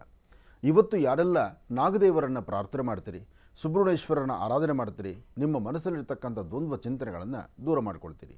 ಇವತ್ತು ಸಾಧ್ಯವಾದಷ್ಟು ನಿಮ್ಮ ಕೆಲಸಗಳಲ್ಲಿ ಒಂದು ಬಲಾಫಲಗಳನ್ನು ಸಿದ್ಧಿಪಡಿಸ್ಕೊಳ್ಬೇಕಾದ್ರೆ ಲಕ್ಷ್ಮೀನಾರಾಯಣನ, ಲಕ್ಷ್ಮೀ ಬೋರಹ ಸ್ವಾಮಿನ, ಮಹಾವಿಷ್ಣುವನ್ನ ಪ್ರಾರ್ಥನೆ ಮಾಡೋದ್ರಿಂದ ಮತ್ತಷ್ಟು ಅದ್ಭುತವಾದಂಥ ಕಾಯಕವನ್ನು ತಾವು ಸಿದ್ಧಿಪಡಿಸ್ಕೊಳ್ತೀರಿ. ಸಾಧ್ಯವಾದರೆ ಇವತ್ತು ಮನೆಯಿಂದ ಆಚೆ ಬರುವಾಗ ಒಂದು ಚಿಟಿಗೆಯಷ್ಟು ಲವಣ ಉಪ್ಪನ್ನು ತೆಗೆದುಕೊಂಡು ದಕ್ಷಿಣಾಭಿಮುಖವಾಗಿ ನಿಂತು ಒಂದಿಷ್ಟು ದೃಷ್ಟಿ ತೆಗೆದು ಅದನ್ನು ಹಸಿರುಗಿಡದ ಮೇಲೆ ಹಾಕೋದ್ರಿಂದ ಆರೋಗ್ಯದಲ್ಲಿ ಉಂಟಾಗುವಂತಹ ಯಾವುದೇ ಸಣ್ಣ ಪುಟ್ಟ ಸಮಸ್ಯೆಗಳಿದ್ರೂ ಅಲ್ಲಿಂದಲೇ ಅದನ್ನು ಬಗೆಹರಿಸ್ಕೊಳ್ತೀರಿ. ಇವತ್ತು ತೃಪ್ತಿಕರವಾದಂತಹ ಒಂದು ಬದುಕು ನಿಮಗೆ ಸಿಗಬೇಕಾದ್ರೆ ತಾವು ಮಾಡುವಂಥ ಕೆಲಸ ಸಾಧ್ಯವಾದಷ್ಟು ಧರ್ಮ ಮಾರ್ಗದಲ್ಲೇ ಇರಬೇಕು. ಧರ್ಮ, ಸಂಸ್ಕೃತಿ, ಸಂಪ್ರದಾಯವನ್ನು ತಾವು ಬೆಳೆಸಿದ್ದೇ ಆದರೆ ಅದರಲ್ಲಿ ಸಾಕಷ್ಟು ಲಾಭವನ್ನು ಗಳಿಸ್ತೀರಿ. ಒಳ್ಳೆಯದಾಗಲಿ, ಶುಭವಾಗಲಿ. ಇನ್ನು ವೃಷಭ ರಾಶಿ.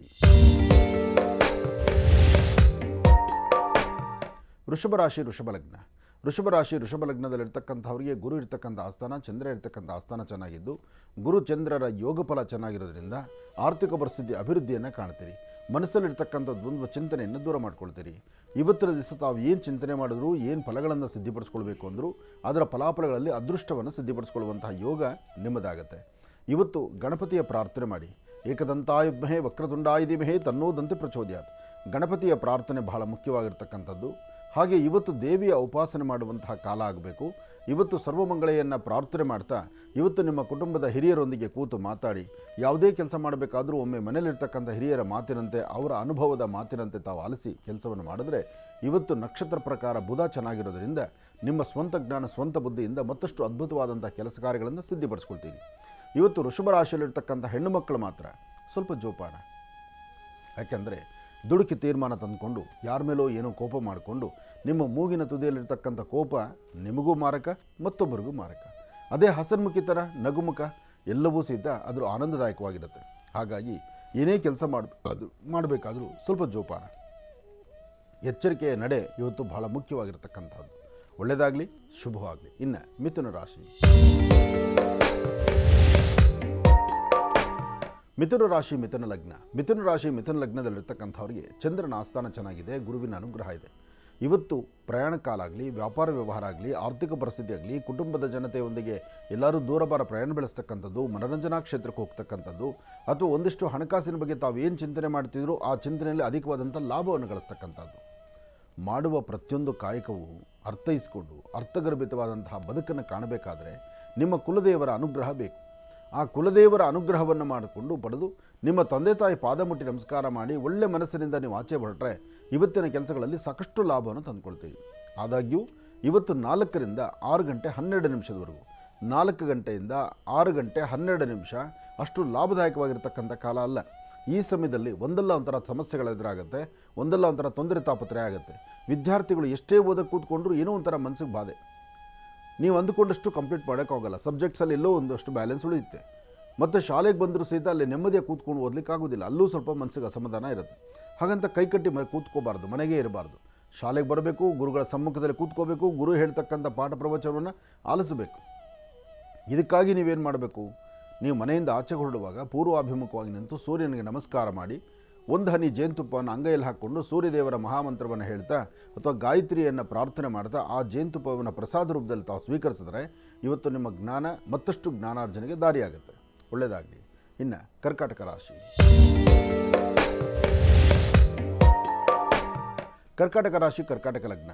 ಕರ್ಕಾಟಕ ರಾಶಿ ಕರ್ಕಾಟಕ ಲಗ್ನದಲ್ಲಿರ್ತಕ್ಕಂಥವ್ರಿಗೆ ಚಂದ್ರ ಮತ್ತು ಬುಧ ಇರತಕ್ಕಂಥ ಆಸ್ಥಾನ, ಗುರು ಮತ್ತು ಶುಕ್ರ ಇರತಕ್ಕಂಥ ಆಸ್ಥಾನ ಚೆನ್ನಾಗಿದ್ದು ನಿಮ್ಮ ಮುಖದ ವರ್ಚಸ್ಸು ತೇಜಸ್ಸು ಮತ್ತಷ್ಟು ಅಭಿವೃದ್ಧಿಯತ್ತ ನಡೆದು ತಾವು ಏನು ಅಂದುಕೊಂಡ್ರೂ ಸಹಿತ ಇವತ್ತು ಸಾಂಗೋಪಾಂಗವಾಗಿ ಕೆಲಸವಾಗುವಂಥ ಯೋಗ ಫಲ ಇದೆ.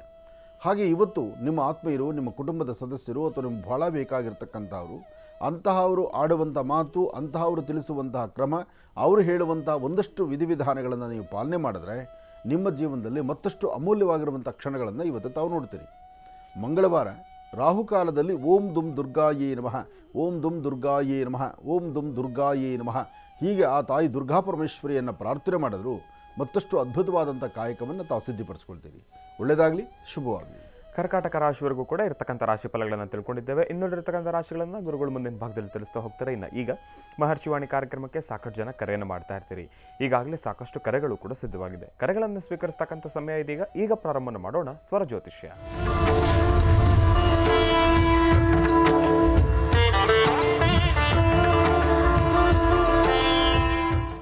ಬನ್ನಿ, ಕಾರ್ಯಕ್ರಮಕ್ಕೆ ಮೊದಲು ಯಾರು ಕರೆ ಮಾಡಿದಾರೆ ಅನ್ನೋದನ್ನು ತಿಳ್ಕೊಳ್ಳೋಣ. ಹಲೋ.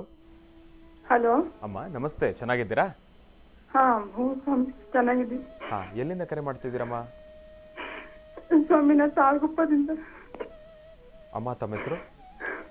ನನ್ನ ಹೆಸರು ಶಾರದಾ ಅಂತೇಳಿ. ಶಾರದಾ ಅಂತೇಳಿ. ಅಮ್ಮ ನೊಂದ್ಕೊಳ್ಬೇಡಿ, ಬೇಜಾರು ಮಾಡ್ಕೊಳ್ಬೇಡಿ, ಅಳಬೇಡಿ, ಸಮಾಧಾನ ಮಾಡ್ಕೊಳ್ಳಿ. ನಿಮ್ಮ ಸಮಸ್ಯೆಗೆ ಪರಿಹಾರ ಇದ್ದೇ ಇದೆ, ಗುರುಜಿ ತಿಳಿಸ್ಕೊಡ್ತಾರೆ. ಮಾತಾಡಿ. ಹಲೋ ಗುರುಗಳೇ. ಹೇಳು ಮಗು, ಯಾಕಮ್ಮ ಅಳ್ತಾ ಇದೆಯಾ? ಗುರುಗಳೇ ನಮಸ್ಕಾರಗಳು. ನೀನು ಮೊದಲು ಸಮಾಧಾನ ಮಾಡ್ಕೋ. ನೀನು ಸಮಾಧಾನ ಮಾಡ್ಕೋ. ನಿನ್ನ ಸಮಸ್ಯೆ ಏನಂತ ನನಗೆ ಹೇಳು.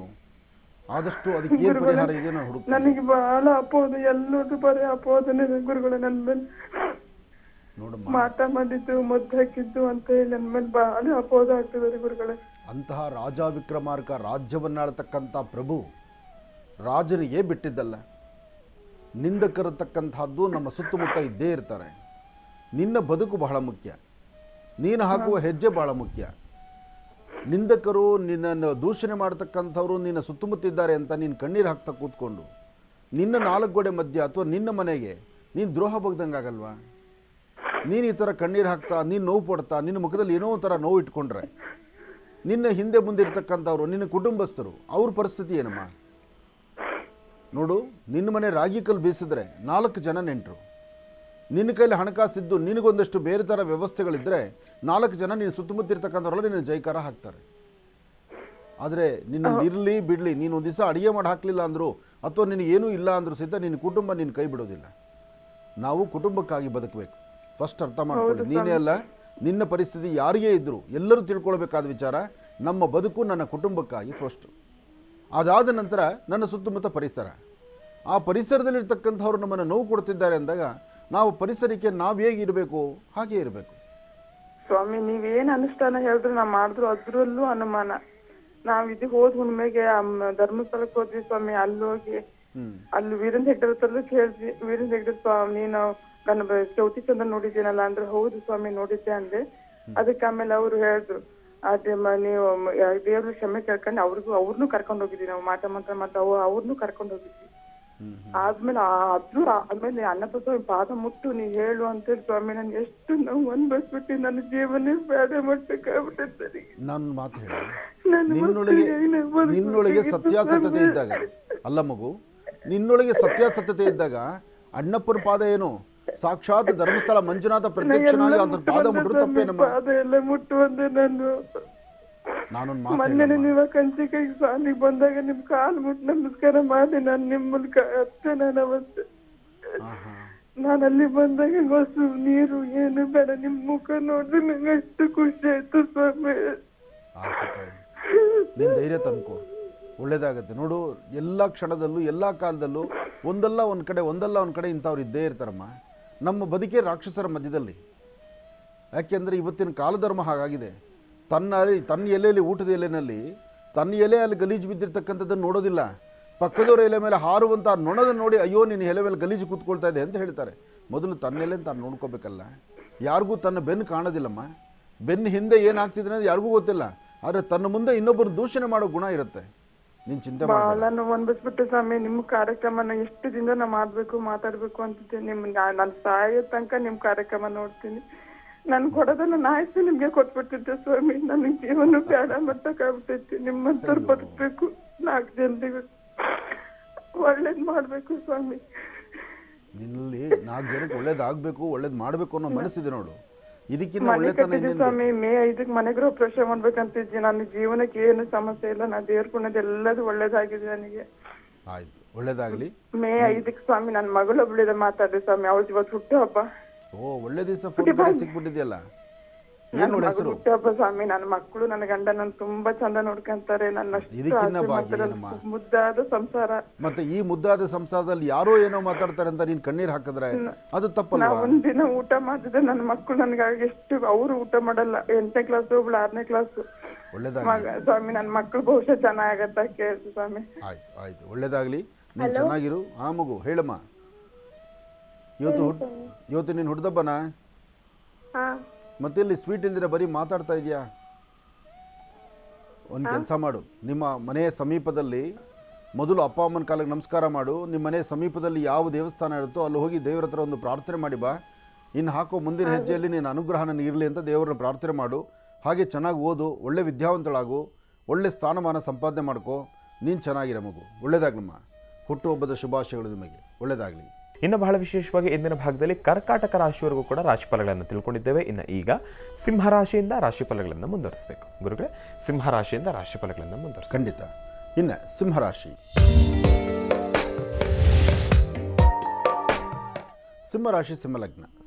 ಸಿಂಹಲಗ್ನದಲ್ಲಿರ್ತಕ್ಕಂಥವ್ರಿಗೆ ತಮ್ಮ ಒಂದು ಆಸ್ಥಾನದಲ್ಲಿ ಅಥವಾ ತಾವಿರ್ತಕ್ಕಂಥ ಸಾನ್ನಿಧ್ಯದಲ್ಲಿ ಅಥವಾ ತಾವು ಏನು ಕೆಲಸ ಮಾಡ್ತಿದ್ದರೋ ಅಥವಾ ವಾಸ್ತುಗೃಹದಲ್ಲಿರ್ತಕ್ಕಂಥ 4 ಗೋಡೆ ಮನೆಯಲ್ಲಿದ್ದು ಮಧ್ಯದಲ್ಲಿರ್ತಕ್ಕಂಥ ಹೆಣ್ಣುಮಕ್ಕಳಿಗಾಗಲಿ ಅಥವಾ ಉದ್ಯೋಗಕ್ಕಾಗಿ ಆಚೆ ಹೊರಡತಕ್ಕಂಥವ್ರಿಗಾಗಲಿ ಸಭೆ ಸಮಾರಂಭದಲ್ಲಿ ಪಾಲ್ಗೊಳ್ತಕ್ಕಂಥವ್ರಿಗಾಗಲಿ ಏನೇ ಆದರೂ ನಿಮ್ಮ ಕೆಲಸವನ್ನು ಮತ್ತಷ್ಟು ಅದ್ಭುತವಾಗಿ ಮಾಡಲೇಬೇಕು. ಜೊತೆಗೆ ಒಂದು ಸ್ಥಾನಮಾನವನ್ನು ಸಂಪಾದನೆ ಮಾಡ್ಕೊಳ್ಬೇಕು. ಅಥವಾ ಕುಟುಂಬದಲ್ಲಿರ್ತಕ್ಕಂಥವ್ರಾದರೂ ನೆಮ್ಮದಿಯುತವಾಗಿ ಇರಬೇಕು. ಇದು ಮಾಡಬೇಕಾದ್ರೆ, ಹೀಗಿರಬೇಕಾದ್ರೆ ಇವತ್ತು ಮಂಗಳವಾರ, ಮಂಗಳದಾಯಕವಾಗಿರ್ತಕ್ಕಂಥ ವಾರ.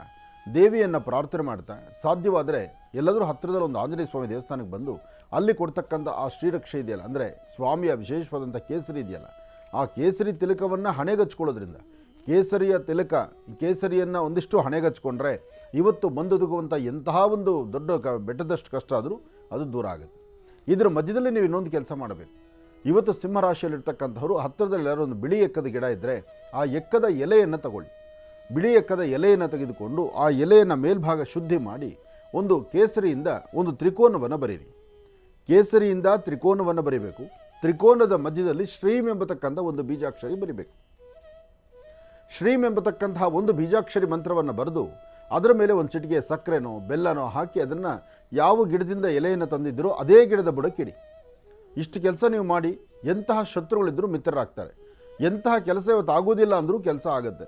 ಇವತ್ತು ಬೇಡಪ್ಪ ನನಗೆ ಆಯಾಸ ಆಗ್ತಾಯಿದೆ, ನನಗೆ ಸುಸ್ತಾಗ್ತಾಯಿದೆ, ಇವತ್ತು ನಮ್ಮ ಮನೆಯಿಂದ ಆಚೆಗೆ ಹೋಗಬೇಡ ಅಂದ್ರೂ ಇವತ್ತೇನೆಲ್ಲ ಕೆಲಸಗಳಾಗಬೇಕು ಅದು ಖಂಡಿತ ನಿಮ್ಮ ಕಾರ್ಯಸಿದ್ಧಿ ಆಗುತ್ತೆ. ಇವತ್ತು ಸಂಜೆ 4 ಗಂಟೆ 12 ನಿಮಿಷದವರೆಗೂ ಭಗವಂತನ ಕೃಪೆಯಿಂದ ಇವತ್ತು ನಿಮ್ಮ ಭವಿಷ್ಯದಲ್ಲಿ ತುಂಬ ಅದ್ಭುತವಾದಂಥ ಕಾಲ ಇದೆ. 4 ಗಂಟೆ 12 ನಿಮಿಷದೊಳಗಾಗಿ ಯಾವ ಕೆಲಸ ನಿಂತಿದೆಯೋ ಆ ಕೆಲಸಕ್ಕೆ ಒಂದು ಚಾಲನೆ ಕೊಡ್ತೀರಿ. ಸಿಂಹರಾಶಿ ಸಿಂಹಲಗ್ನದಲ್ಲಿ ಜನಿಸಿರ್ತಕ್ಕಂಥವರು ಇವತ್ತಿನ ದಿವಸ ಯಾವುದೇ ಕೆಲಸ ಮಾಡಬೇಕಾದ್ರೂ ಸ್ವಲ್ಪ ತಾಳ್ಮೆಯಿಂದ ವರ್ತನೆ ಮಾಡಿ. ಅದರ ಜೊತೆಗೆ ಗುರು ಹಿರಿಯರ ಆಶೀರ್ವಾದ ಪಡಿರಿ. ಮೊದಲು ನಿಮ್ಮ ತಂದೆ ತಾಯಿ ಜನ್ಮ ಕೊಟ್ಟಂಥ ತಂದೆ ತಾಯಿನ ಗೌರವಿಸಿ ಅವ್ರಿಗೊಂದು ಸ್ಥಾನಮಾನವನ್ನು ಅಥವಾ ಅವರ ಪಾದ ಮುಟ್ಟಿ ನಮಸ್ಕಾರ ಮಾಡಿ ಅವರ ಪಾದದಲ್ಲಿ ನೀವು ಕೂತ್ರೆ ನಿಮಗೆ ಅದಕ್ಕಿಂತ ದೊಡ್ಡದಾದಂತಹ ಕೃಪೆ ಮತ್ತೊಂದು ಅಲ್ವೇ ಅಲ್ಲ. ಒಳ್ಳೆಯದಾಗಲಿ. ಇನ್ನು ಕನ್ಯಾ ರಾಶಿ. ಕನ್ಯಾ ರಾಶಿ ಕನ್ಯಾ ಲಗ್ನ. ಕನ್ಯಾ ರಾಶಿ ಕನ್ಯಾ ಲಗ್ನದಲ್ಲಿರ್ತಕ್ಕಂಥವ್ರಿಗೆ ಚಂದ್ರನ ಆಸ್ಥಾನ ಚೆನ್ನಾಗಿದ್ದು ಗುರುವಿನ ಅನುಗ್ರಹ ಇದೆ. ವ್ಯಾಪಾರದ ಕಡೆ ಒಂದಷ್ಟು ಗಮನ ಬೇಕು. ಯಾವುದಾದ್ರೂ ಕೆಲಸದ ಜವಾಬ್ದಾರಿ ತೊಗೊಂಡ್ರೆ ಆ ಜವಾಬ್ದಾರಿಯ ಕಾಯಕವನ್ನು ಮಾಡಬೇಕು. ಹಾಗೆ ಯಾರಾದರೂ ನಿಂದನೆ ಮಾಡ್ತಕ್ಕಂಥವ್ರು ಅಥವಾ ನಿಮ್ಮ ದೂಷಣೆ ಮಾಡ್ತಕ್ಕಂಥವ್ರು ಇದ್ದಾಗ ತಲೆ ಕೆಡಿಸ್ಕೊಳ್ದಿರ ಧೈರ್ಯವಾಗಿರಬೇಕು. ಇವತ್ತಿನ ಫಲಾಫಲಗಳಲ್ಲಿ ಅದೃಷ್ಟವನ್ನು ನಿಮ್ಮದಾಗಿಸ್ಕೋಬೇಕಾದ್ರೆ ಗುರು ಹಿರಿಯರೊಂದಿಗೆ ಸರಿಯಾದ ಸಮಾಲೋಚನೆ ಮಾಡಬೇಕು. ಫಲಾಫಲಗಳಲ್ಲಿ ಭಗವಂತನ ಕೃಪೆ ಸಿಗಬೇಕಾದರೂ ಇವತ್ತು ಕನ್ಯಾ ರಾಶಿಯವರು ತಾವು ಏನೇ ಮಾಡಬೇಕಾದ್ರೂ ಒಮ್ಮೆ ಯೋಚನೆ ಮಾಡಿ ಒಂದು ಹೆಜ್ಜೆ ಮುಂದೆ ಹಾಕಬೇಕಾದ್ರೂ ಒಂದು ಆಲೋಚನೆ ಮಾಡಿ. ಯಾಕೆ ಅಂದರೆ ಇವತ್ತು ನಾವು ಎಲ್ಲರೂ ನಮ್ಮವರು ಅಂತ ನಾವು ಮುಂದೆ ನಡೀತೀವಿ. ಆ ನಮ್ಮವರಲ್ಲೇ ಒಂದಷ್ಟು ಜನ ವಿಷಕಾರರು ಇರ್ತಾರೆ. ಅವರಿಂದ ಒಂದಷ್ಟು ತೊಂದರೆ ತಾಪತ್ರೆ ಆಗುತ್ತೆ. ಇದು ನಿಮಗೆ ಇವತ್ತು ತೊಂದರೆ ಆಗುವಂಥ ಲಕ್ಷಣಗಳಿದೆ. ಹಾಗಾಗಿ ಕನ್ಯಾ ರಾಶಿಯಲ್ಲಿ ಇರ್ತಕ್ಕಂಥವ್ರು ಯಾರಾದರೂ ಸರಿ ನಿಮ್ಮ ಮೊದಲು ನೀವು ಮಾಡಬೇಕಾದ್ದು ಮನೆಯಿಂದ ಆಚೆ ಹೊರಡುವಾಗ ಪೂರ್ವಾಭಿಮುಖವಾಗಿ ನಿಂತು ಸೂರ್ಯದೇವರನ್ನ ಪ್ರಾರ್ಥನೆ ಮಾಡಿ. ಮನೆಯ ಮುಂಭಾಗದಲ್ಲಿರ್ತಕ್ಕಂಥ ತುಳಸಿ ಗಿಡಕ್ಕೆ ಸ್ವಲ್ಪ ನೀರು ಹಾಕಿ ಆ ತುಳಸಿ ತೀರ್ಥವನ್ನು ತೆಗೆದುಕೊಳ್ಳಿ. ಅಂದರೆ ಎಲೆ ಮೇಲೆ ನೀರು ಬಿದ್ದಾಗ ಆ ಎಲೆ ಮೇಲೆ ಬೀಳುವಂಥ ನೀರು ನಿಮ್ಮ ಕೈಯಲ್ಲಿ ಬೀಳಬೇಕು. ಅದು ತೀರ್ಥವಾಗಿ ತಾವು ಸ್ವೀಕರಿಸಬೇಕು. ತುಳಸಿ ಎಲೆ ಮೇಲೆ ಬಿದ್ದಂಥ ಹನಿ ನೀರು ಅದು ತೀರ್ಥವಾಗಿ ಪರಿಣಾಮ ಆಗುತ್ತೆ. ಆ ತೀರ್ಥವಾಗಿ ಪರಿವರ್ತನೆ ಆಗುವಂತಹ ಕಾಲನೇ ಬಹಳ ಅದ್ಭುತ. ಅದಕ್ಕೋಸ್ಕರನೇ ತುಳಸಿ ತೀರ್ಥ ಅಂದರೆ ಅದಕ್ಕಷ್ಟು ವೈಶಿಷ್ಟ್ಯತೆ ವಿಶೇಷತೆ ಇದೆ.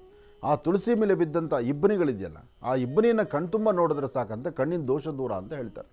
ಹಾಗಾಗಿ ತುಳಸಿಯಲ್ಲಿ ಅಂತಹ ಅದ್ಭುತವಾದ ಶಕ್ತಿ. ಇವತ್ತು ಕನ್ಯಾ ರಾಶಿಯವರು ಈ ಕೆಲಸ ಮಾಡಿ. ಒಳ್ಳೆಯದಾಗಲಿ. ಇನ್ನು ತುಲಾರಾಶಿ.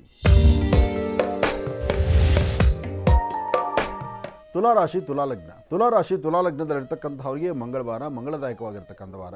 ಕೆಲಸ ಕಾರ್ಯಗಳಲ್ಲಿ ಅಧಿಕವಾದಂತಹ ಲಾಭವನ್ನು ಗಳಿಸುವಂತಹ ವಾರ. ನಂದು ತಂದು ಅಂತ ತಾವು ಏನು ಚಿಂತನೆ ಮಾಡ್ತಿದ್ರು, ಯಾವೆಲ್ಲ ಫಲಾಫಲಗಳ ಬಗ್ಗೆ ಆಲೋಚನೆ ಮಾಡ್ತಿದ್ರು, ಕೆಲಸ ಕಾರ್ಯಗಳ ಬಗ್ಗೆ ಇನ್ನಷ್ಟು ಅದ್ಭುತವಾದಂಥ ಕಾಯಕವನ್ನು ಸಿದ್ಧಪಡಿಸ್ಕೊಳ್ಬೇಕು ಅಂತಿದ್ರು, ಅದೆಲ್ಲವನ್ನು ಸಹಿತ ಅಧಿಕವಾದಂತಹ ಲಾಭದಲ್ಲಿ ತಂದುಕೊಳ್ಳುವಂಥ ಕಾಲ. ಆದರೆ ಒಂದಷ್ಟು ಜನ ನಿಂದಕರು ಇವತ್ತು ಬಹಳ ಇರ್ತಾರೆ. ನೀವು ಹಾಕೋ ಪ್ರತಿ ಹೆಜ್ಜೆಯನ್ನು ಗುರುತಿಸ್ತಾರೆ. ಅದು ಹೀಗಲ್ಲ ಹಾಗೆ ಅಂತ ಹೇಳ್ತಾರೆ. ಅಥವಾ ಇನ್ನೊಬ್ಬರು ಮಾತನ್ನು ಆಲಿಸಬೇಕಾದ ಪರಿಸ್ಥಿತಿ ನಿಮಗೆ ಎದುರಾಗ್ತಿರುತ್ತೆ. ಆದರೆ ತಗೊಳ್ಳೋ ತೀರ್ಮಾನ ಮಾತ್ರ ಆಲೋಚನೆ ಮಾಡಿ ನೀವೇ ತಗೋಬೇಕಾಗತ್ತೆ. ಇವತ್ತು ತುಲಾರಾಶಿಯಲ್ಲಿರ್ತಕ್ಕಂಥವ್ರು ಮೊದಲು ನೀವು ಮಾಡಬೇಕಾದ್ದು ಮನೆ ದೇವರ ಪ್ರಾರ್ಥನೆ ಮಾಡಿ, ಮನೆಯಲ್ಲಿರ್ತಕ್ಕಂಥ ಹಿರಿಯರ ಆಶೀರ್ವಾದ ಪಡೀರಿ. ಹಾಗೆ ಸಾಧ್ಯವಾದರೆ ಎಲ್ಲಾದರೂ ಒಂದು ಬೃಹತ್ ಮಟ್ಟದ ವೃಕ್ಷ, ಯಾವುದಾದ್ರೂ ವೃಕ್ಷ ಸರಿ, ಇಂಥದ್ದೇ ಅಂತಲ್ಲ, ಯಾವುದೋ ಒಂದು ಬೃಹತ್ ಮಟ್ಟದ ವೃಕ್ಷ, ಆ ವೃಕ್ಷದ ನೆರಳಲ್ಲಿ ಕೂತ್ಕೊಂಡು ಅಥವಾ ಆ ವೃಕ್ಷದ ನೆರಳಿಗೆ ಬಂದು ಅಲ್ಲಿ ಶ್ರೀಂ ಎಂಬತಕ್ಕಂಥ ಬೀಜಾಕ್ಷರಿ ಮಂತ್ರವನ್ನು 11 ಬಾರಿ ಪಠನೆ ಮಾಡಿ. ಶ್ರೀಂ ಶ್ರೀಂ ಶ್ರೀಂ ಶ್ರೀಂ ಹೀಗೆ ಆ ಶ್ರೀಂ ಎಂಬತಕ್ಕಂಥ ಒಂದು ಬೀಜಾಕ್ಷರಿ ಮಂತ್ರ ತುಲಾರಾಶಿಯವರಿಗೆ ಇವತ್ತು ಅದ್ಭುತವಾದಂತಹ ಕೆಲಸ ಕಾಲ ಸಿದ್ಧಿಯಾಗುತ್ತೆ. ಹಾಗೆ ಇವತ್ತು ತುಂಬ ಹಳೆಯ ಸ್ನೇಹಿತರು, ಆತ್ಮೀಯರು ಅಥವಾ ನಿಮ್ಮನ್ನು ತುಂಬ ದಿವಸಗಳಿಂದ ಮಾತಾಡದಿರತಕ್ಕಂಥವ್ರು ನಿಮ್ಮ ಸ್ನೇಹಿತರು ಅಥವಾ ನಿಮ್ಮ ಮತ್ತು ಅವರ ಮಧ್ಯದಲ್ಲಿ ಏನೋ ಘರ್ಷಣೆ ಆಗಿ ಮಾತು ನಿಂತು ಹೋಗಿದ್ದರು, ಅಂತಹವರಿಂದ ಪುನಃ ನೀವು ಒಂದು ಸ್ವೀಟ್ ನ್ಯೂಸ್ ಆಗಲಿ, ಒಂದು ಸಿಹಿಯ ಸುದ್ದಿ ಆಗಲಿ, ಅಥವಾ ಅವರು ನಿಮ್ಮನ್ನು ಪುನಃ ಬಂದು ಮಾತಾಡಿಸ್ತಕ್ಕಂಥದ್ದು, ಅವರಲ್ಲಿರ್ತಕ್ಕಂಥ ಕಾಯಕವೋ ಅಥವಾ ನಿಮ್ಮ ಕೆಲಸವನ್ನು ಗೌರವಿಸ್ತಕ್ಕಂಥದ್ದು, ಒಟ್ಟಾರೆ ಹೇಳಬೇಕಂದ್ರೆ ಸಂತೋಷದ ಸುಂದರವಾದಂಥ ಕ್ಷಣ ಇವತ್ತು ತುಲಾರಾಶಿಯವರಿಗೆ ಕಂಡು ಬರುತ್ತೆ. ಒಳ್ಳೆಯದಾಗಲಿ. ಇನ್ನು ವೃಶ್ಚಿಕ ರಾಶಿ. ವೃಶ್ಚಿಕ ರಾಶಿ ವೃಶ್ಚಿಕ ಲಗ್ನದಲ್ಲಿರ್ತಕ್ಕಂಥವ್ರಿಗೆ ಚಂದ್ರನ ಆಸ್ಥಾನ ಗುರುವಿನ ಅನುಗ್ರಹ ಇದ್ದು ಇಷ್ಟಾರ್ಥವನ್ನು ಸಿದ್ಧಿಪಡಿಸತಕ್ಕಂಥ ಯೋಗ ಫಲ ಇದೆ. ಆದರೆ ಯಾವುದೇ ಕೆಲಸ ಕಾರ್ಯಗಳು ಮಾಡಬೇಕಾದರೂ, ಯಾವುದೇ ವೃತ್ತಿಯ ಅಭಿವೃದ್ಧಿ ಬಗ್ಗೆ ಚಿಂತನೆ ಮಾಡಬೇಕಾದರೂ ಅದರ ಫಲಾಫಲಗಳನ್ನು ಸರಿಯಾಗಿ ರೀತಿ ಆಲೋಚನೆ ಮಾಡಬೇಕು.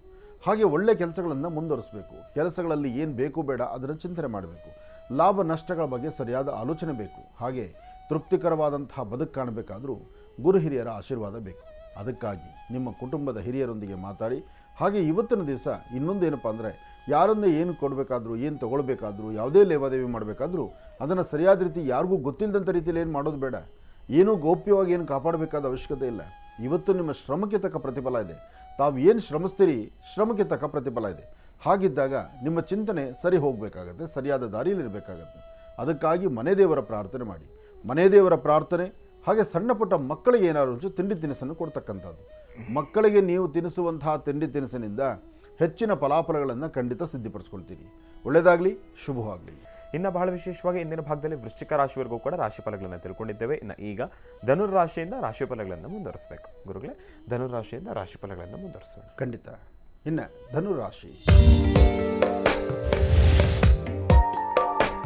ಧನುರಾಶಿ ಧನುರ್ಲಗ್ನ. ಧನುರಾಶಿ ಧನುರ್ಲಗ್ನದಲ್ಲಿರ್ತಕ್ಕಂಥವ್ರಿಗೆ ಚಂದ್ರನ ಆಸ್ಥಾನ ಚೆನ್ನಾಗಿದ್ದು ಗುರುವಿನ ಅನುಗ್ರಹ ಇರೋದ್ರಿಂದ ಇಷ್ಟಾರ್ಥವನ್ನು ಸಿದ್ಧಿಪಡಿಸ್ಕೊಳ್ತಕ್ಕಂಥ ಯೋಗ ಫಲ ಇದೆ. ಫಲಾಫಲಗಳಲ್ಲಿ ಅದೃಷ್ಟ ಚೆನ್ನಾಗಿದ್ದರೆ ಎಲ್ಲ ಕೆಲಸವೂ ಕಾರ್ಯಸಿದ್ದೇನೆ. ಹಾಗೆ ಧನುರಾಶಿಯಲ್ಲಿರ್ತಕ್ಕಂಥವರು ದುಡುಕಿ ಯಾವ ತೀರ್ಮಾನ ಮಾಡಬಾರ್ದು. ಮಾಡುವ ಪ್ರತಿಯೊಂದು ಕಾಯಕವನ್ನು ಸ್ವಲ್ಪ ಸಮಾಧಾನವಾಗಿರಿ. ಸಂಯಮ ಇರೋದಿಲ್ಲ ಅಥವಾ ಆಗೋಯ್ತಪ್ಪ ಅನ್ನೋಂಗೂ ಇಲ್ಲ. ಆದರೆ ನೀವು ಮಾಡುವ ಕೆಲಸವನ್ನು ಸ್ವಲ್ಪ ತಾಳ್ಮೆಯಿಂದ ವರ್ತನೆ ಮಾಡಿದ್ರೆ ಅದರ ಫಲಗಳು ಸಾಕಷ್ಟು. ದುಡುಕಿ ತೀರ್ಮಾನ ತಂದುಕೊಳ್ಳೋದ್ರಿಂದ ಮುಂದಾಗುವಂತಹ ಅದೃಷ್ಟದ ಫಲವನ್ನು, ಮುಂದಾಗಬೇಕಾಗಿರ್ತಕ್ಕಂತಹ ಒಳ್ಳೆಯದನ್ನು ತಾವೇ ತಮ್ಮ ಕೈಯಾರ ಅದನ್ನು ಹಾಳು ಮಾಡ್ಕೊಂಡಂಗಾಗತ್ತೆ. ಅದರಲ್ಲಿ ತಾಳ್ಮೆ ತೊಗೊಂಡ್ರೆ ಹೆಚ್ಚಿನ ಫಲ ಇವತ್ತು ಖಂಡಿತ ಸಿಗುತ್ತೆ. ಅದರಲ್ಲೂ ವಿದ್ಯಾರ್ಥಿಗಳಿಗಂತೂ ಬಹಳ ಅದ್ಭುತವಾದಂಥ ಕಾಲ. ಸ್ವಲ್ಪ ಶ್ರಮಿಸಿದ್ರೂ ಒಳ್ಳೆಯ ಫಲಗಳನ್ನು ಸಿದ್ಧಿಪಡಿಸ್ಕೊಳ್ತೀರಿ. ಹೊಸದಾಗಿ ಉದ್ಯೋಗ ಮಾಡಬೇಕು, ಹೊಸದಾಗಿರ್ತಕ್ಕಂಥ ಕೆಲಸವನ್ನು ಮುಂದುವರಿಸಬೇಕು, ಅಥವಾ ಒಂದು ಉದ್ಯೋಗಕ್ಕೆ ಹೋಗ್ತಿದ್ದೀವಿ, ಅಲ್ಲೊಂದು ಸರಿಯಾದ ಸ್ಥಾನಮಾನ ಸಿಗಬೇಕು, ಅಥವಾ ನಮ್ಮ ಸುತ್ತಮುತ್ತ ಪರಿಸರ ನನ್ನ ಗುರುತಿಸಬೇಕು, ಅಥವಾ ನನಗೊಂದು ಬೆಲೆ ಕೊಡಬೇಕು ಅಂದರೆ ನಿಮ್ಮ ನಡವಳಿಕೆ ಬಹಳ ಮುಖ್ಯವಾಗಿರ್ತಕ್ಕಂಥದ್ದು. ಅದರಲ್ಲೂ ಇವತ್ತಿನ ದಿನ ನಿಮ್ಮ ಫಲಗಳಲ್ಲಿ ಚಂದ್ರ ಇರ್ತಕ್ಕಂಥ ಆಸ್ಥಾನ, ಬುಧ ಇರ್ತಕ್ಕಂಥ ಆಸ್ಥಾನ ಚೆನ್ನಾಗಿದ್ದು ಗುರುವಿನ ಅನುಗ್ರಹ ಇರೋದ್ರಿಂದ ಇಷ್ಟಾರ್ಥವನ್ನು ಸಿದ್ಧಿಪಡಿಸ್ಕೊಳ್ತೀರಿ. ತಾವು ಯಾವುದೇ ವರ್ಣದ ವಸ್ತ್ರವನ್ನು ಧರಿಸಿದ್ರೂ ಒಂದು ಹಳದಿ ಕಲರ್ ವಸ್ತ್ರವನ್ನು ನಿಮ್ಮ ಪಾಕೆಟಲ್ಲಿ ಇಟ್ಕೊಳ್ಳೋದ್ರಿಂದ, ಹಳದಿ ಕಲರ್ ಗಂಧವನ್ನು ನೀವು ಹಣೆಗೆ ಹಚ್ಕೊಳ್ಳೋದ್ರಿಂದ ಮತ್ತಷ್ಟು ಅದ್ಭುತವಾದಂಥ ಕಾಯಕವನ್ನು ತಾವು ಸಿದ್ಧಿಪಡಿಸ್ಕೊಳ್ತೀರಿ. ಮಂಗಳವಾರ ಮಂಗಳದಾಯಕವಾಗಿರ್ತಕ್ಕಂಥ ವಾರ. ಶ್ರೀ ವಲ್ಲಿ ದೇವಸೇನಾ ಸಮೇತ ಸುಬ್ರಹ್ಮಣ್ಯೇಶ್ವರ ಸ್ವಾಮಿನಾಗಲಿ ಅಥವಾ ಮಾರುತಾತ್ಮಜ ಪ್ರಸನ್ನಾಂಜನೇಯ ಸ್ವಾಮಿನಾಗಲಿ ನೀವು ಪ್ರಾರ್ಥನೆ ಮಾಡಿದ್ರೆ ಇನ್ನಷ್ಟು ಅದ್ಭುತವಾದಂಥ ಕಾಯಕವನ್ನು ತಾವು ಸಿದ್ಧಿಪಡಿಸ್ಕೊಳ್ತೀರಿ.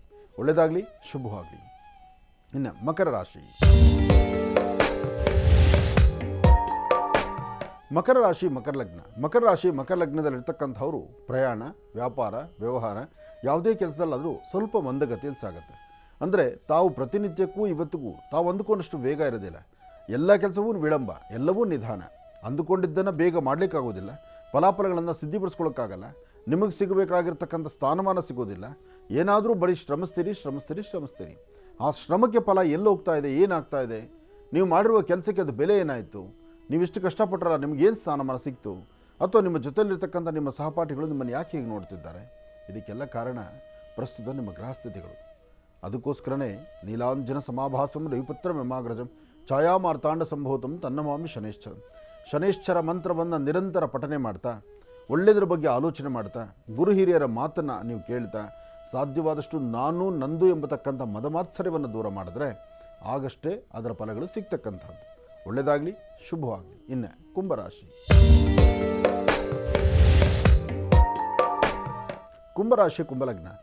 ಕುಂಭಲಗ್ನದಲ್ಲಿರ್ತಕ್ಕಂಥವ್ರಿಗೆ ಪ್ರಸ್ತುತ ಗುರು ಇರ್ತಕ್ಕಂಥ ಆಸ್ಥಾನ, ಶನಿ ಇರ್ತಕ್ಕಂಥ ಆಸ್ಥಾನ ಅಷ್ಟು ಸಮಂಜಸಕರವಾದ್ದಲ್ಲ. ಬೇಡವಾದ ವಿಚಾರಗಳು ತಲೆ ತುಂಬಿಕೊಳ್ಳುತ್ತೆ. ಆರೋಗ್ಯದಲ್ಲಿ ಸ್ವಲ್ಪ ವ್ಯತ್ಯಾಸ ಆಗುತ್ತೆ. ಮಾನಸಿಕವಾದಂಥ ಒತ್ತಡ ಬರುತ್ತೆ. ತಲೆ ವಿಪರೀತ ನೋವಿರುತ್ತೆ, ಅಥವಾ ಒಂದು ಕಡೆ ಮಾತ್ರ ತಲೆನೋವು ಬರ್ತಕ್ಕಂಥದ್ದು ಆಗ್ತಿರುತ್ತೆ.